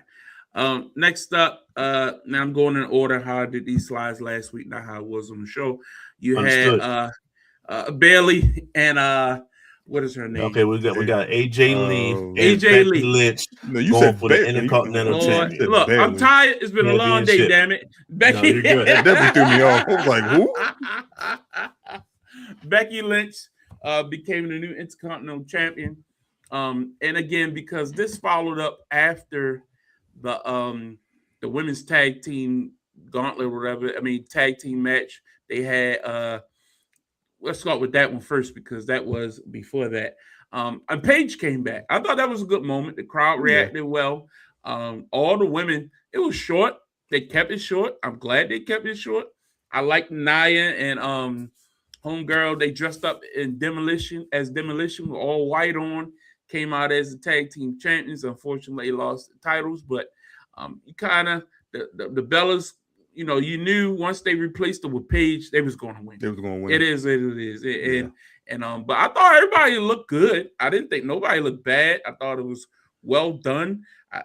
For people to say this was a bad match, I don't know what you expected. I really don't. I thought it was a good match. Nothing terrible, nothing eye-blowing. But this is my problem with people who say night one was terrible. All right. If you expected more out of that 6-man to start the show, that's a you problem. Because if you look at those performers, who were you? The Usos are like you got what you got. Is the problem that match was at WrestleMania though? But you put 7 matches on each show to fill up 2 nights. WrestleMania used to be the best of the best on one card.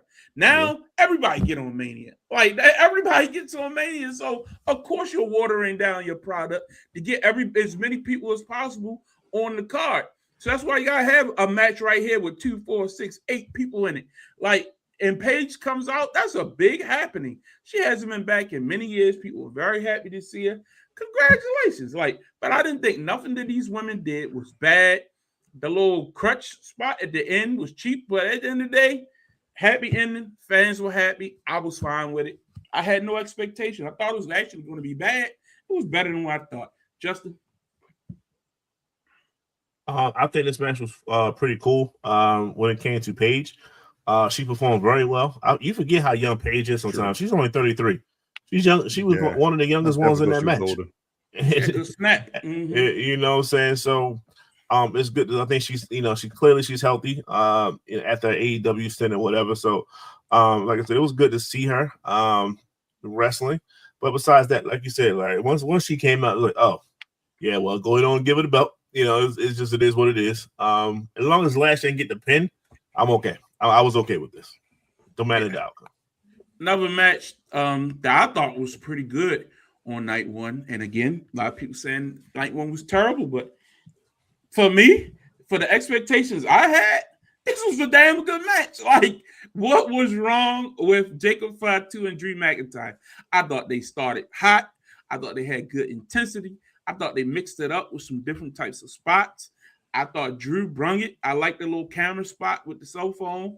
I like Jacob and his intensity. I thought he looked crisp.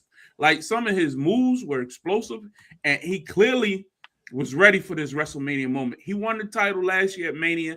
That was his first big taste of winning it. I think he won the Intercontinental, not United States title last year at Mania. Yeah. So he backs it up his second stint this year, knowing that, hey, I won this. I got Roman. He already knew it. Going in like, I'm getting, they heating me up for the big title spot. I need to come out here and show. And I thought these two had a hell of a little match. Like, it was no holds barred. They fought into the crowd. They fought around ringside, went through the table. Like, they did a lot of table spots on these two shows as well, which was, the crowd loves that. So they knew they played the hits. The kendo stick spot was cool. I liked it. Calvin? It was entertaining. I'm not gonna say I felt like we've seen that before, though. You know, I mean, it's wrestling. You've seen everything. All we did was take away the third member, but it was better than I expected it would be. And I think the no holds barred element added to it, because I didn't want to see them just stay in the ring, but it was better than I expected to be. Would I like to see it a little bit longer? Yes, but overall the match was better than I expected. I thought that the time actually helped the match because it didn't get boring. Justin? Calvin, what did you call this match? What did you label it? I said no holds barred. Exactly. It was unsanctioned. This is my problem. Same thing. No, that's the thing. This is my problem with WWE right now. Everything's hell. The championship match on night 2 was supposed to be a regular match, turned to no DQ. That's just get back to, it should be some type of differential between a street fight, a DQ, a no holds bars, and a goddamn unsanctioned match. Just switch it up a little bit. I get it. I'm gonna reach it. Like just but it's never been. That's the point. I always say that. Y'all know that a Chicago street fight, a New York it's just street the time. fight, an unsanctioned match, no D. They all the same thing. They all the same exact thing. Unsanctioned means that you take it outside of the venue. That's what I would think. Only just thing go unsanctioned outside. Mean is we couldn't clear one guy, so he's fighting against doctor's orders. That's what that means. It means this. What spot was worthy of that? None. So just make it worthy. None. Just do something as though the handcuffs. The handcuffs was a spot. Remember, they used the handcuffs, and of course, you're not supposed to handcuff a man and beat him. You know what I mean? But I think that was the only spot where you're like, oh damn, okay, all right. But people Roman about that. Those steel chair or those steel steps was more unsanctioned. That was true. Was still unsanctioned than what I saw. That's my only gripe. It was a good. How was the match? It was a good match. It was a good match. I'm not mad at it. But the problem is the whole time I'm thinking, why the hell was this label unsanctioned? Being the fact I saw them fall from a goddamn scaffold. Yeah, it should have been Hell in a Cell. That's what I was saying. It should have been Hell in a Cell. Same match, Hell in a Cell. Good job. Great. What I would have done. Great. You know what I mean? But I thought it was a very good match. It was good. In-ring action. I thought Jake, and I'm a fan of Jake, so of course I'm rooting for him. But I thought it was good. But again, next this match I'm tired of it. Like I never wanted to see this. I'm not a fan of Becky Lynch, even though I thought she carried the match. Like, she did her job. But AJ Lee is washed. It is what it is, man. Yeah, call it what it is. Like, and kept you it knew short. she wasn't Thank staying around God. too. So They kept it short, which didn't bother me. People, oh, the match is too short. You wanted more of that? Like to me, I thought them getting out of it the way they did. I Becky didn't G, want that. Period. it was fun. Like to me, Becky actually made the match good. Now I know a lot of women who watch wrestling who also follow me sometimes. They like, Larry, you hard. I'm not hard. I like good wrestling. Y'all know I'm a Mercedes Sasha Banks. I'm a Sasha Banks fan, man. She is way better than Becky Lynch. It's not even close. And matches like this shows you exactly why. Becky got bad knees. Her and Bayley, they not fluid. They are not fluid. That stuff looks like robotic. Becky just need to be a brawler, man. She can't do that stuff she used to. Anyway, this wasn't a bad match. I'm not going to call it Becky Lynch bad. It just wasn't nothing special. Justin? If it's nothing special, then it's a bad match, in my opinion. It is what it is. And that's WrestleMania. what this is. It wasn't special. It was trash. Very easy spots. Yeah, it might be time for AJ to go ahead and kick the bucket. You know what I'm saying? It is what it is. It's not. I think wrestling has passed you. Yeah. It passed you. It is what it is. It was a nostalgia run. Right. Yeah. And we have to understand these wrestlers, some of these wrestlers are like approaching 40. Like it's about over for you, you know, especially as women, you know. Women 40 and men 40. Men 40, it's different. It's a different, you know, you done had a child and everything like that. Your body changed. It is what it is. She only had one, though she had two. She had I don't know. one. Both of these Okay. are mothers of one. Mm-hmm. AJ, and I hope AJ got no kids? AJ do got a kid. AJ got a kid? Oh, okay. Yeah. Or maybe it's Larry the dog. My bad. Never mind. Let me shut up. Jesus. Yo, go bed, just block Jokic again. They up by 20. Jesus Christ. Running Nuggets out of the gym. Oh, snap. They said McDaniels, man, backing it up. He said it. Running the Nuggets out the gym. All right. I can't even be mad at you, dog, if you're going to go out there and back it up. All right, next match. Another match that I thought night one was terrible. This match was good. Like, it was predictable. Very well. Now, what's the problem with the match? It was predictable, but okay. It was everything we said it was going to be. Everything I said, I said Braun's going to come out. Yeah. Going to cost him the match. Yeah. Clearly.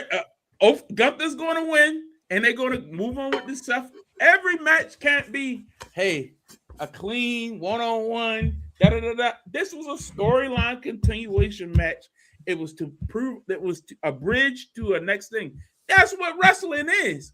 Like I said earlier, WrestleMania, there's finality and many things you do. But some things you do need to continue a story into the spring. I thought this was that match. We were all questioning, where did this booking come from? Gunther and Seth didn't have no issue for months that required a WrestleMania match. So clearly this is something bridging to something else. And I thought, as far as work-wise, great. Calvin? Yeah, as far as work-wise, like you said, we said it was predictable. It didn't need that lead-up time because it didn't have as much because no one wanted to face Gunther because they knew they were going to lose, including what Rollins did. But it was okay for him to lose because he didn't lose clean. And like you said, it sets up the Braun Breaker storyline down the road with Seth Rollins. But I don't have a problem with it. We just knew what was going to happen. And the players, I was happy at what happened because it could have been worse.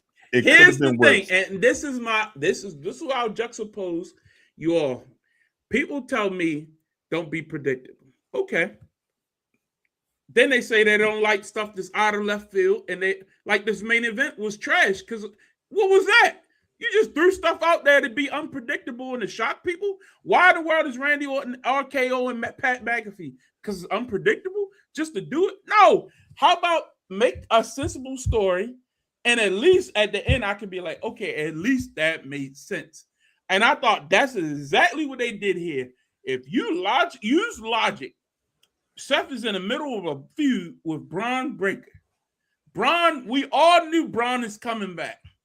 Gunther is standing in for Paul Heyman. The Vision. They have some type of trap they're laying. Of course, Braun is coming out at some point that we know was going to be at WrestleMania. Many of us suspected it. Could have been the night after. I'm just saying that's a logical conclusion is all I'm saying. just doing some of the shit they did in the main event made no sense. And I prefer to at least for me to be like, I can make sense of it. That's all. If I want to be invested, but I wasn't invested in the main event, so it didn't bother me to the degree that it bothers someone who is a big Randy Orton fan or hates Cody Rhodes and wants him to lose. I wasn't that invested, so I don't get that bothered. But this type of booking is just simply logical. That's what I mean by that. Justin? Yeah, I just hate the fact that a great match was wasted with no storyline. Even if you build them for the future, I just don't like. I know what they had to do. I know that injuries happen. I get all those things. So they put together this match. It was just a waste of a great match, in my opinion. That's all. I'm saying that it was a great match. It was a great match. It was just a waste. It was just you just prefer they save it for down the line or something like that. Yeah, they could have built a little bit more to it. They could have went a different direction. They had to have their guys. You had to have Gunther on the show, so I get it. So they was trapped in a sense, right? They was stuck. Yeah, people were saying they ain't got nothing for Gunther. They ain't got nothing. You know what I mean? You do something. Would you prefer Gunther and Ray? That was the original plan. I don't think you get a better match. You know what I mean? I agree. This was supposed to be the good match of night one. They had to do what they had to do. So I got to eat it. Pause. I get it. Hey, man. Next, Stephanie Vaquer and Liv. This was the letdown, and I think for me, the letdown of night one. If I'm going to say what was the letdown of night one, the match in my head as a fan, I didn't have no expectation for Becky and AJ Lee. It wasn't for me. I didn't pump it up to be a big thing. I had no expectation for ISO Speed and the Usos because Jay can't wrestle. Like, that's not something I'm building up to be something I'm going to be excited about. But this particular women's match, I thought they maximized their minutes in the build. I thought that now, I don't know, did Liz, because I remember I heard they said that the lump on her head, she tried to put the makeup on it and tried to iron it out, and things just wasn't working out. Something happened in rehearsal, didn't go right. Whatever. They did not perform that great in that match. Nothing was bad, but they only got like 6 minutes for a world title match at WrestleMania for the women. Yeah. I thought this was disrespectful, quite honestly, and I thought Stephanie deserved better. So this was the match that kind of pissed me off. You know what I mean? Main event didn't do it for me. This one pissed me off. Justin, your thoughts? If I know that I got 6 minutes in this match, it's the way they changed course. It should have been an all-out brawl. It should have been. This one should have been close to a street fight. I ain't want to see no technical moves, no nothing. The way they've been building it, yeah. The way you build it, you was building up to an all-out brawl, and that's what I wanted to see, and I didn't get it. So I know I want to go with the want thing versus anything else. But I mean, it was times where Gunther and Seth had more of a brawlish feel than what I got with this match. Like that's a problem. Before the belt. Yeah, before the belt. Yeah, that's a problem with that. And then the outcome was the most obvious of all outcomes. Yeah, we all knew that. You know, 2 out of the 3 was going to come out and interfere some kind of way, and Steph was going to get the victory. So it wasn't nothing special. It's just it should have been a brawl for those 6 minutes, and then the outcome could have been the same. I was like, okay, cool, I'm satisfied. Till then, I wasn't. Yeah, Calvin. Yeah, I agree with that statement. If it was only going to be 6 minutes, it should have been a brawl, should have been more action. But I think both women deserve better. I don't think this is the last time we'll see both of them together, but I anticipate the next match to be better. So I'll leave it at that. Yeah, but my only thing is a women's world title match at Mania. I need finality. Jade Cargill cannot have a better match than both of these two. I'm sorry, and no disrespect to Jade. Seems like I'll give her say it seems like no disrespect. No She disrespect, did, though. but they should both have the athletic prowess to put on a better performance, and they just did not. So, yeah, that was my disappointment. And then the main event, and I'm gonna let y'all have it. I couldn't care less. Calvin. I mean, if Pat McAfee truly pulled himself out of the tag team main event of Backlash, and that was the reason for the Randy Orton double cross, fine. He should not have been interjected in beforehand. Was Randy's injuries the reason for him not winning as well? I have no problem with that. But what was the point of the post-match punt to Cody was it didn't bring any finality to it. It and I know they're gonna probably wrestle a couple more times, but Yeah, bring it back. it doesn't. I felt like if that was the case, Randy should have won at Mania. Knowing even though he was the heel, he was the favorite, he was a fan favorite in that match. It just didn't make sense. And like I said, unless it changed on the fly day of, then I'm okay with that. But going forward, you just gotta correct those issues if you can. Justin, Cody is a sucker for punishment, and I hate it. I hate it. Yeah. I hate that he did all that stuff. He's got some. I hate that. I hate that his face looked like that, and all for what? Because you didn't perform better than night 2 counterpart.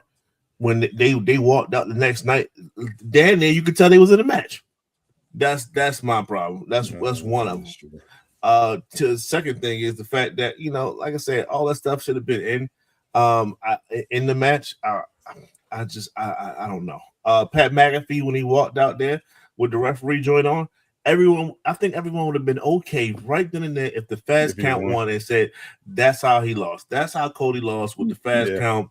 Cody still protects himself and all this other stuff. You get a rematch too. He get a rematch and all this other stuff. They didn't go that route. They just had Cody win some kind of way, and it's just like we didn't seen this before, dog. Like it just change some things up. Like we don't know the final outcome. We don't know where they want to go next month, 2 months down the line. We don't know that right now. But if you're telling me that Cody needs to be the champion, then I'm telling you that I'm watching wrestling I don't need to see, because I don't need to see Cody as the champion. So it is what it is, man. And you're a fan, man. That's my problem. It is what it is, man. Let me show you. I actually thought the match was good. I thought the actual match, I thought right off the bat, taking out McAfee, Jelly Roll saying, let them handle it. Let's get out of here. That was all because of the fan backlash, by the way. Of course. It was pretty, Pat McAfee was very in tune with the internet. They like, look, they don't want us here. We don't want to be here. We wrestling fans.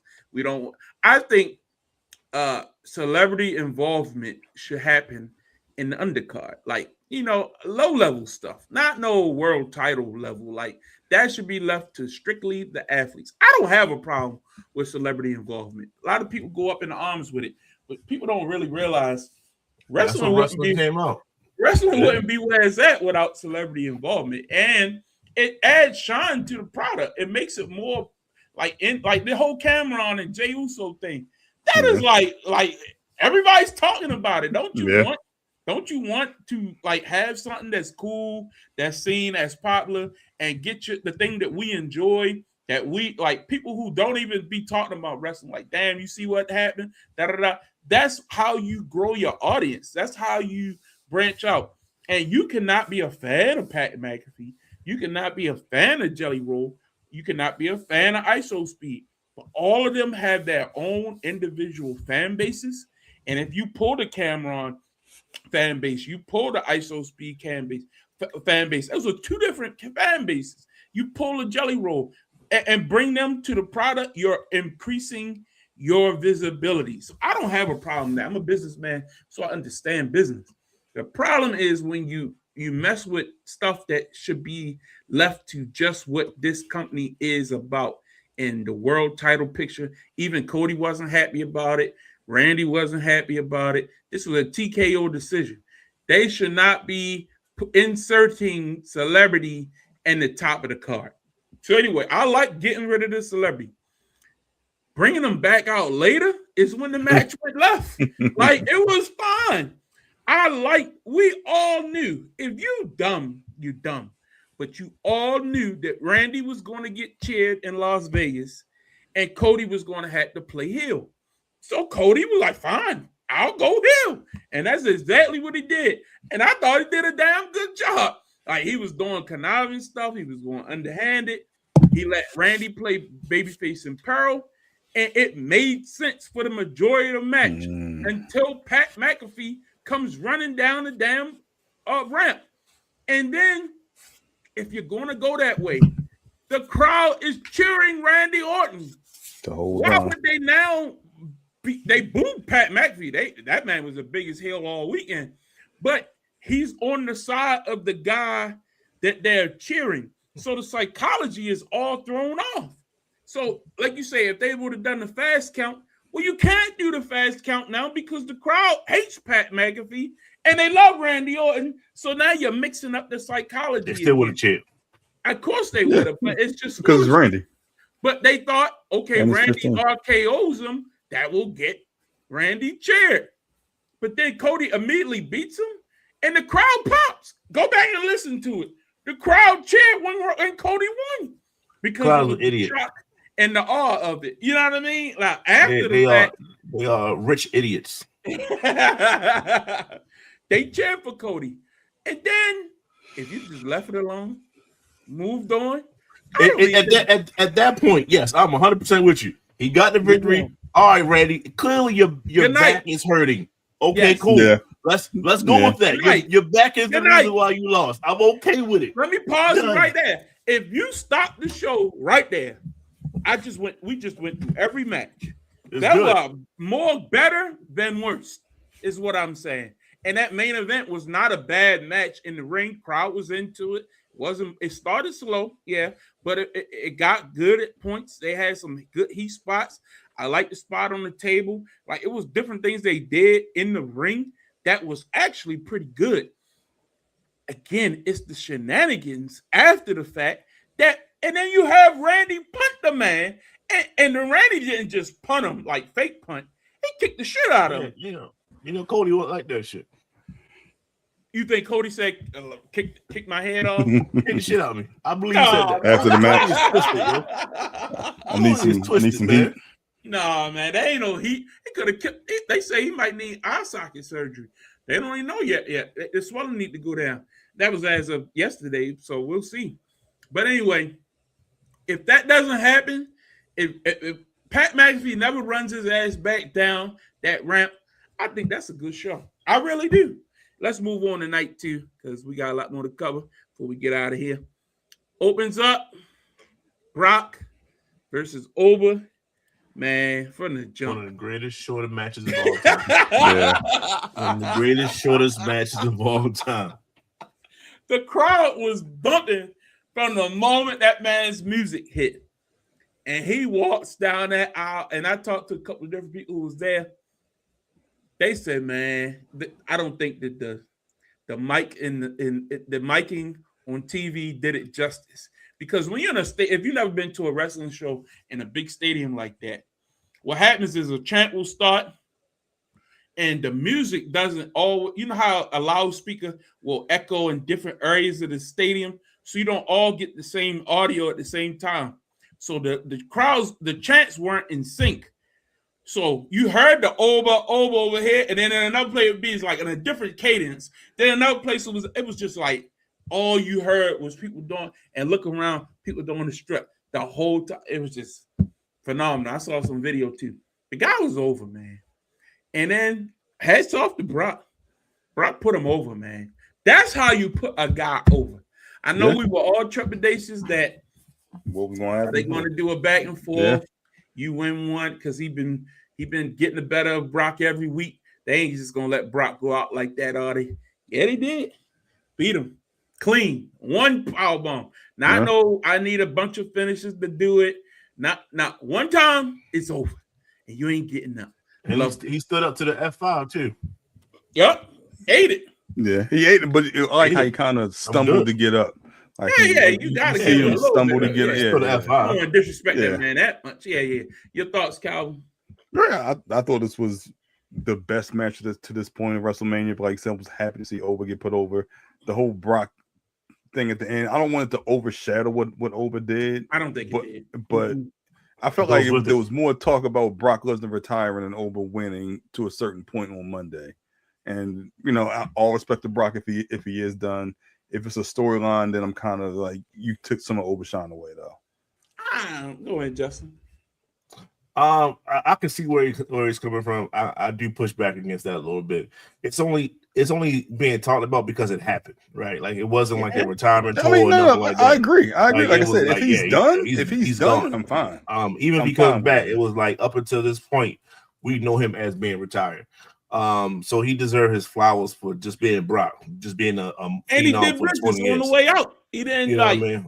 You know what I mean? He didn't do the whole So 50, with that 50, being I need to said, get the best of this guy. I'm on my way out of here. right. All the negative talk that was around it, he rose above all that. Yep. So definitely tip your cat off to that. And like I said, Oba will be talked about way more. There's the guy that beat Brock the way he did versus Brock retiring after that. So he'll get a shine. And coming back from Raw clearly. I know we don't go too far, but no, we can do that. He said 5 words, and it was that's all he needed definite. to say. All he needed to say. It was definite. Walked out. So he's good. He's good. That's it. Period. And I think that guy's a made man. You can etch it in stone. WrestleMania next year, Obafemi and Roman Reigns. Line it up. You know what I mean?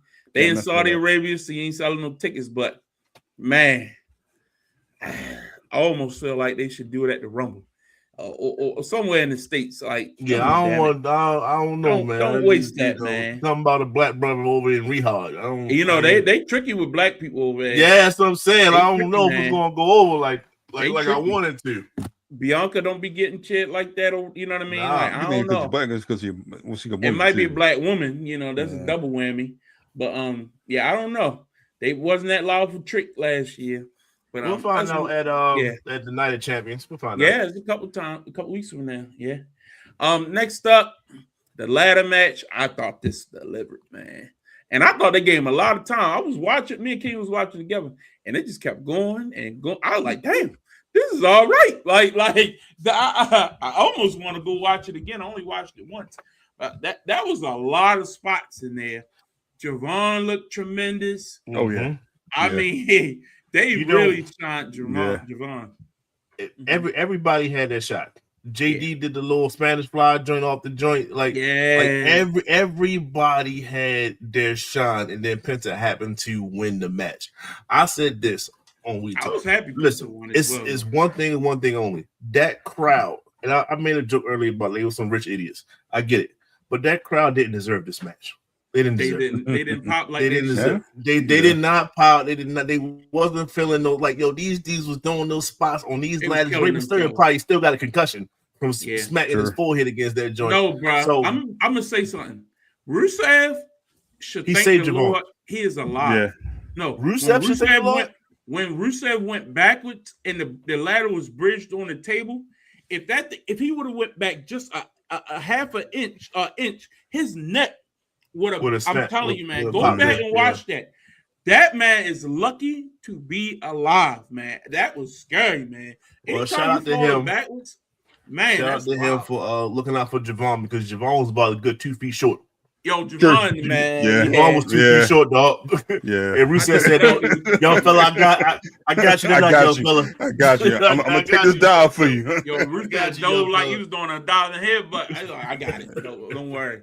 But yeah, man, Dragon Lee had his couple. Man, it was good. That was good. Man. You could walk away losing, feeling good about yourself. Yeah, the Spanish Fly. Oh my gosh, how you? Oh man, you pull up, and that was a tight corner too. That was a tight corner. It even the Mexican Destroyer when Penta did it like that. That's what I meant. They did that shit in tight spots, man. Right on the ladder, man. Oh man, that take years off people's life. That's why I was shocked they put Ray in there. Like Ray. I thought Ray was going to win because of it. Like, they're going to slide him in there. Like, he's going to win. He fights Dominic Mysterio for his retirement match. It makes sense to me. He just went in there and take spots. I'm like, yo, you just came off injury, my guy. And you're 50 and you doing this. Yeah. And I get the psychology of putting it early because ESPN wanted it. But I honestly think they could have put that later in the show, and that would we were still shaking from Brock. Like that's what I mean. You didn't need that. Like you could have had something to bring the crowd down a little bit. And they didn't know Brock was going to do what Brock was going to do too. So yeah. So I just think you spread those matches out just a little bit. Trick and Sammy, wasn't a great match. It wasn't. I mean, the moment was good. The train coming out with Lil Yachty. Who the fuck is that? But Lil Yachty. Yeah, it was a good moment for Trick, but the match was nothing to me. If there's one match on the show where I was like, Carmelo could have done better. You know what I mean? This was it. Like I I would have kept the belt on Carmelo, me personally. But you should have kept the belt on Carmelo. Sammy should have just missed this event. It's just not your night, dog. You could have been on a SmackDown beforehand or something. And Carmelo and Trick would have performed better. Yes. And I know they're trying to save it, but you're just saving it for the feud right after he wins it. Yeah. So he could have won it then, and then they could like you said, continue the feud. Continue the feud later on. It's simple as that. Yeah, Sammy wasn't the guy. I agree. Yeah, it wasn't nothing spectacular. Man, this match over delivered. I will say it, man. Rhea, I didn't expect Rhea to win. I did, but tip your hat to Rhea. Tip your hat to Rhea, but tip your hat to Jade. Jade, tip your hat to Jade. No, because look, at the end of the day, they had real life beef. They had real life beef, and they were professionals. They went out there, you ain't see nothing stiff to try to hurt nobody. Nobody botched something on purpose to try to, no, they look good. They both look good, and Jade has not had the best reputation. You could tell they practiced this match very well down at Performance Center, getting ready for this night. I thought that Jade was fluid, man. She wasn't bad. She wasn't stiff like she normally is. That spine buster should be her new move, dog. It's good. It was a little sloppy, but you hate it. It was better than I expected. It was better than I expected. I'll say that. She stole Kenny Omega's move. She pulled out the one-way angel. That was good. And Kenny gave a little wink and a nod on social media. Yeah. He showed us some love. He stole him. She stole his move, but that's what you gotta do when you're green. Go get some moves, man. Add some new moves to the arsenal, and sooner or later, look, even The Rock had to add moves to try to. Remember, he pulled the sharpshooter out. That wasn't like in his original repertoire. He was terrible at it. But you gotta pull moves out there to let people look. John Cena did it. John Cena started leg dropping people off the top rope and doing all kinds of stuff. Little Mexican, what is it? Canadian destroyer later in his career. Like pull something out to make people like, okay, you're not just a one-trick pony. But I thought this was good, man. They were intense. I like the involvement of EO and B-Fab and them, and they got him out of there quick. Io gonna kill herself one of these days, man. She's be careful on them dives. But I thought this was a good match. Calvin? Yeah, I agree. Like I said, I thought Rhea wasn't going to win. I thought she was taking some time off, but the match was surprisingly better. Jade is coming into her own.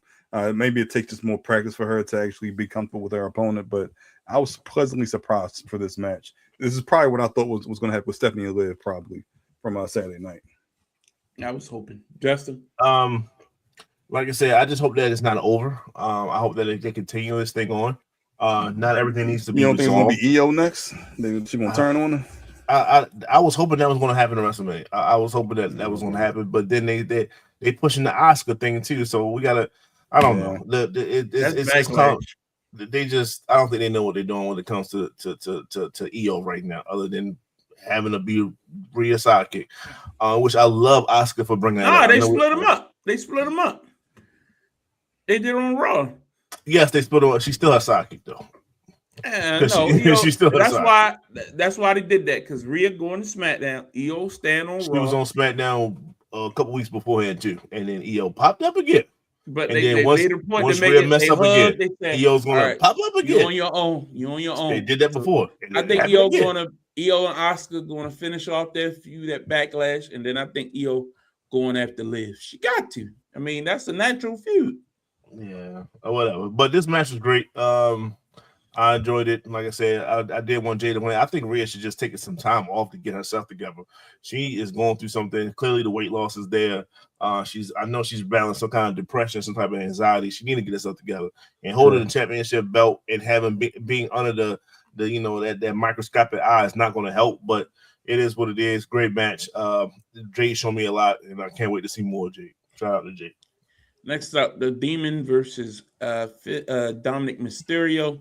I thought it was cool. It wasn't great, but it was good. All time the Demon won a match. Yeah. It was good. But I still wish they wouldn't have. Wish they wouldn't have announced it. But it was good. It was cool. It was solid. It was solid. It was still better than Trick's match, but I thought the moment of Trick was better because they coronated Trick. But I think Dominic represented himself well. And I thought the Demon looked sharp. Justin? I ain't got too much to add.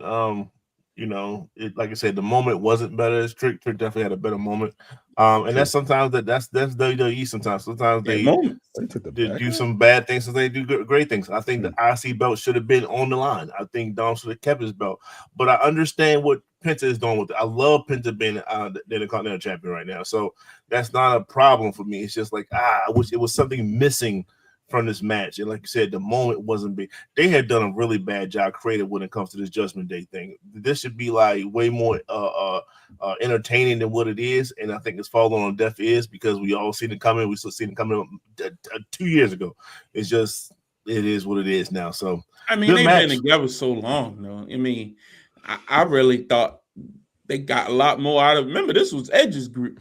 Edge not even with the company no more. Yeah. Like, they got a lot out of this. They got a really lot out of this. I don't think they ever expect this team to be together this long. They've had what, like 10, 15 members all together? Damian Priest, Rhea Ripley was in there. Like they had some long legs. I'll give them credit. Carlito. They've had that moment. So all true. But the main event, man, dog.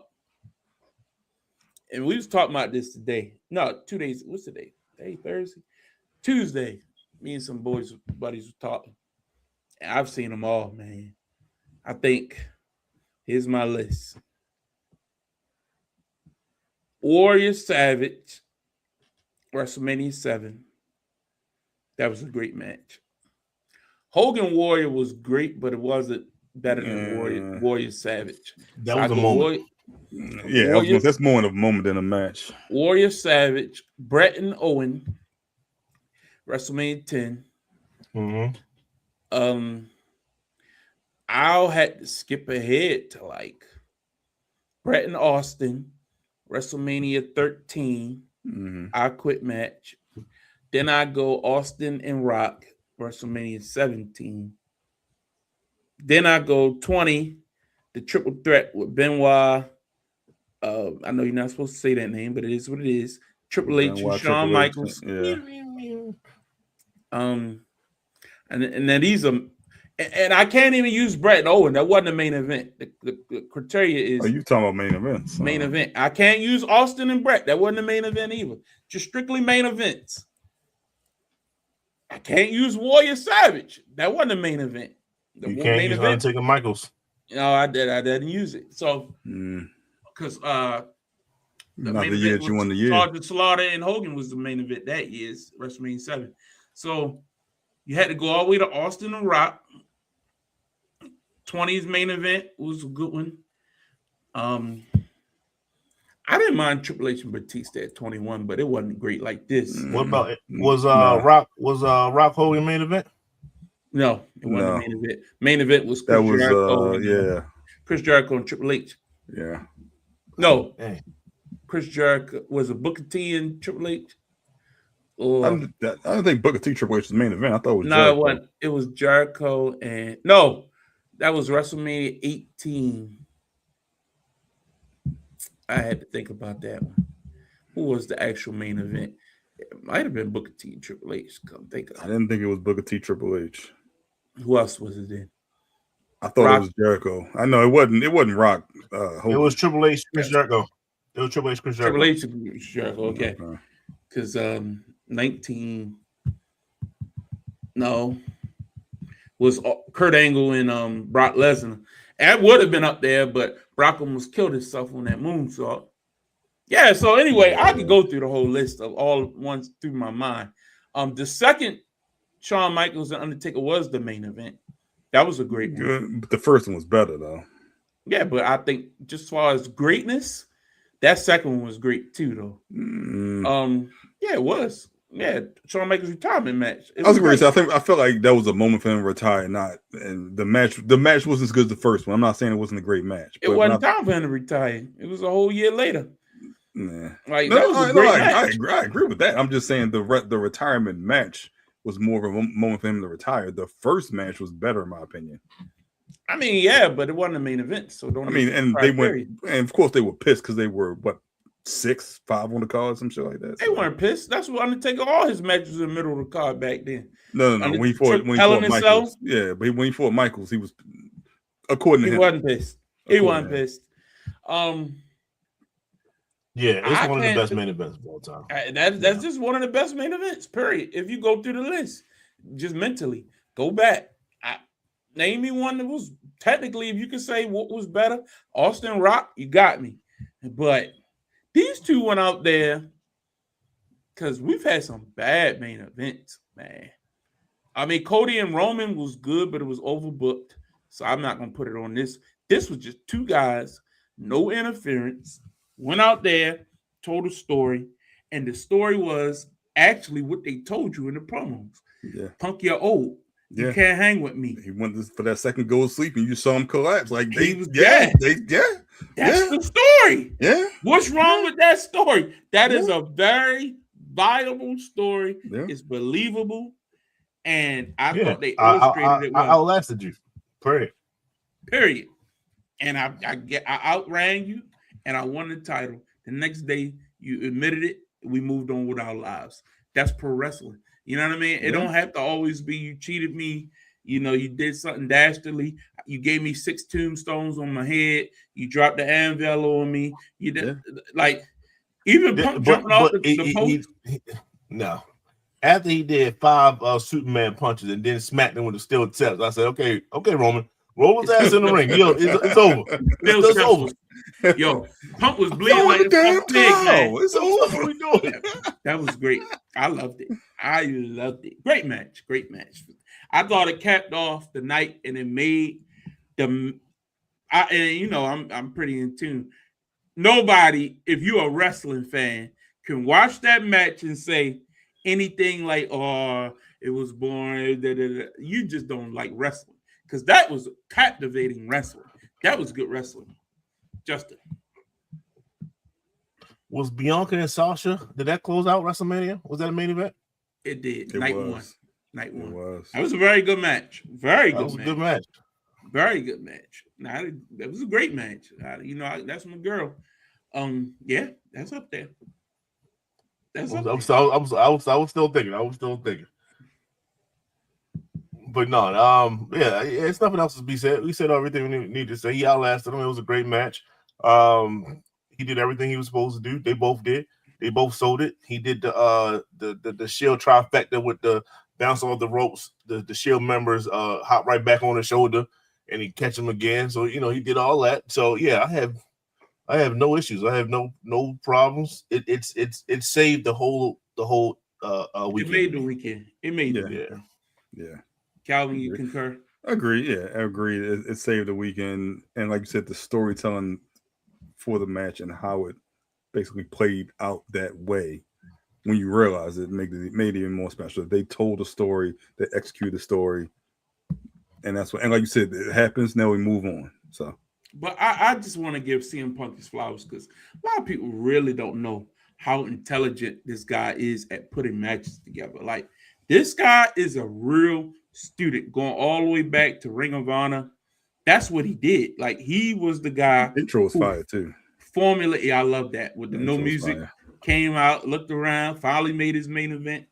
But he is a creative mind. Like, he lays out matches. Like, I know Sasha Banks, and she used to say, she used to talk to him about match layout and how to formulate, because he used to talk to Bret Hart about that a lot. And he learned that Bret Hart is like his guy, like formulating matches, laying out different things, psychology-wise. Here, this is when you do this, the ebb and flows of how to put together a match. And he was trying to do that in AEW, and them young guys, all they want to do is super kick and bounce and bounce and bounce. Their psychology, if you use psychology correctly, it's understanding the human psyche. That's what it is. Yeah. It's manipulating people's emotions to get them to feel how you want them to feel, and then you plan things to try to tap into those emotions. That's essentially what it is. That's good storytelling. And people say, "Oh, Roman did." Look, Roman is ABC 1, 2, 3. Let's call it what it is. He can do his little moves here and there, but you need a guy, a plan to fill in those gaps. You need the glue. Roman can do the powerbomb, Superman punch, spear, all those moves like that. Not taking nothing away from him. But unless you have that ring general, that person who can make it all make sense. Roman sold for a good portion of this match too, as well. Great job. put his trust he had to do his part. He had to do his part. Great job. Not disrespecting him, but you need a good guy that you had the faith to put your hands in to say he gonna carry me where I need to go. And I'm not saying Punk carried him. I'm saying with match layout, it was a mesh of different talents, and it this came is together Roman's beautifully. 11th WrestleMania main event. That was the best one.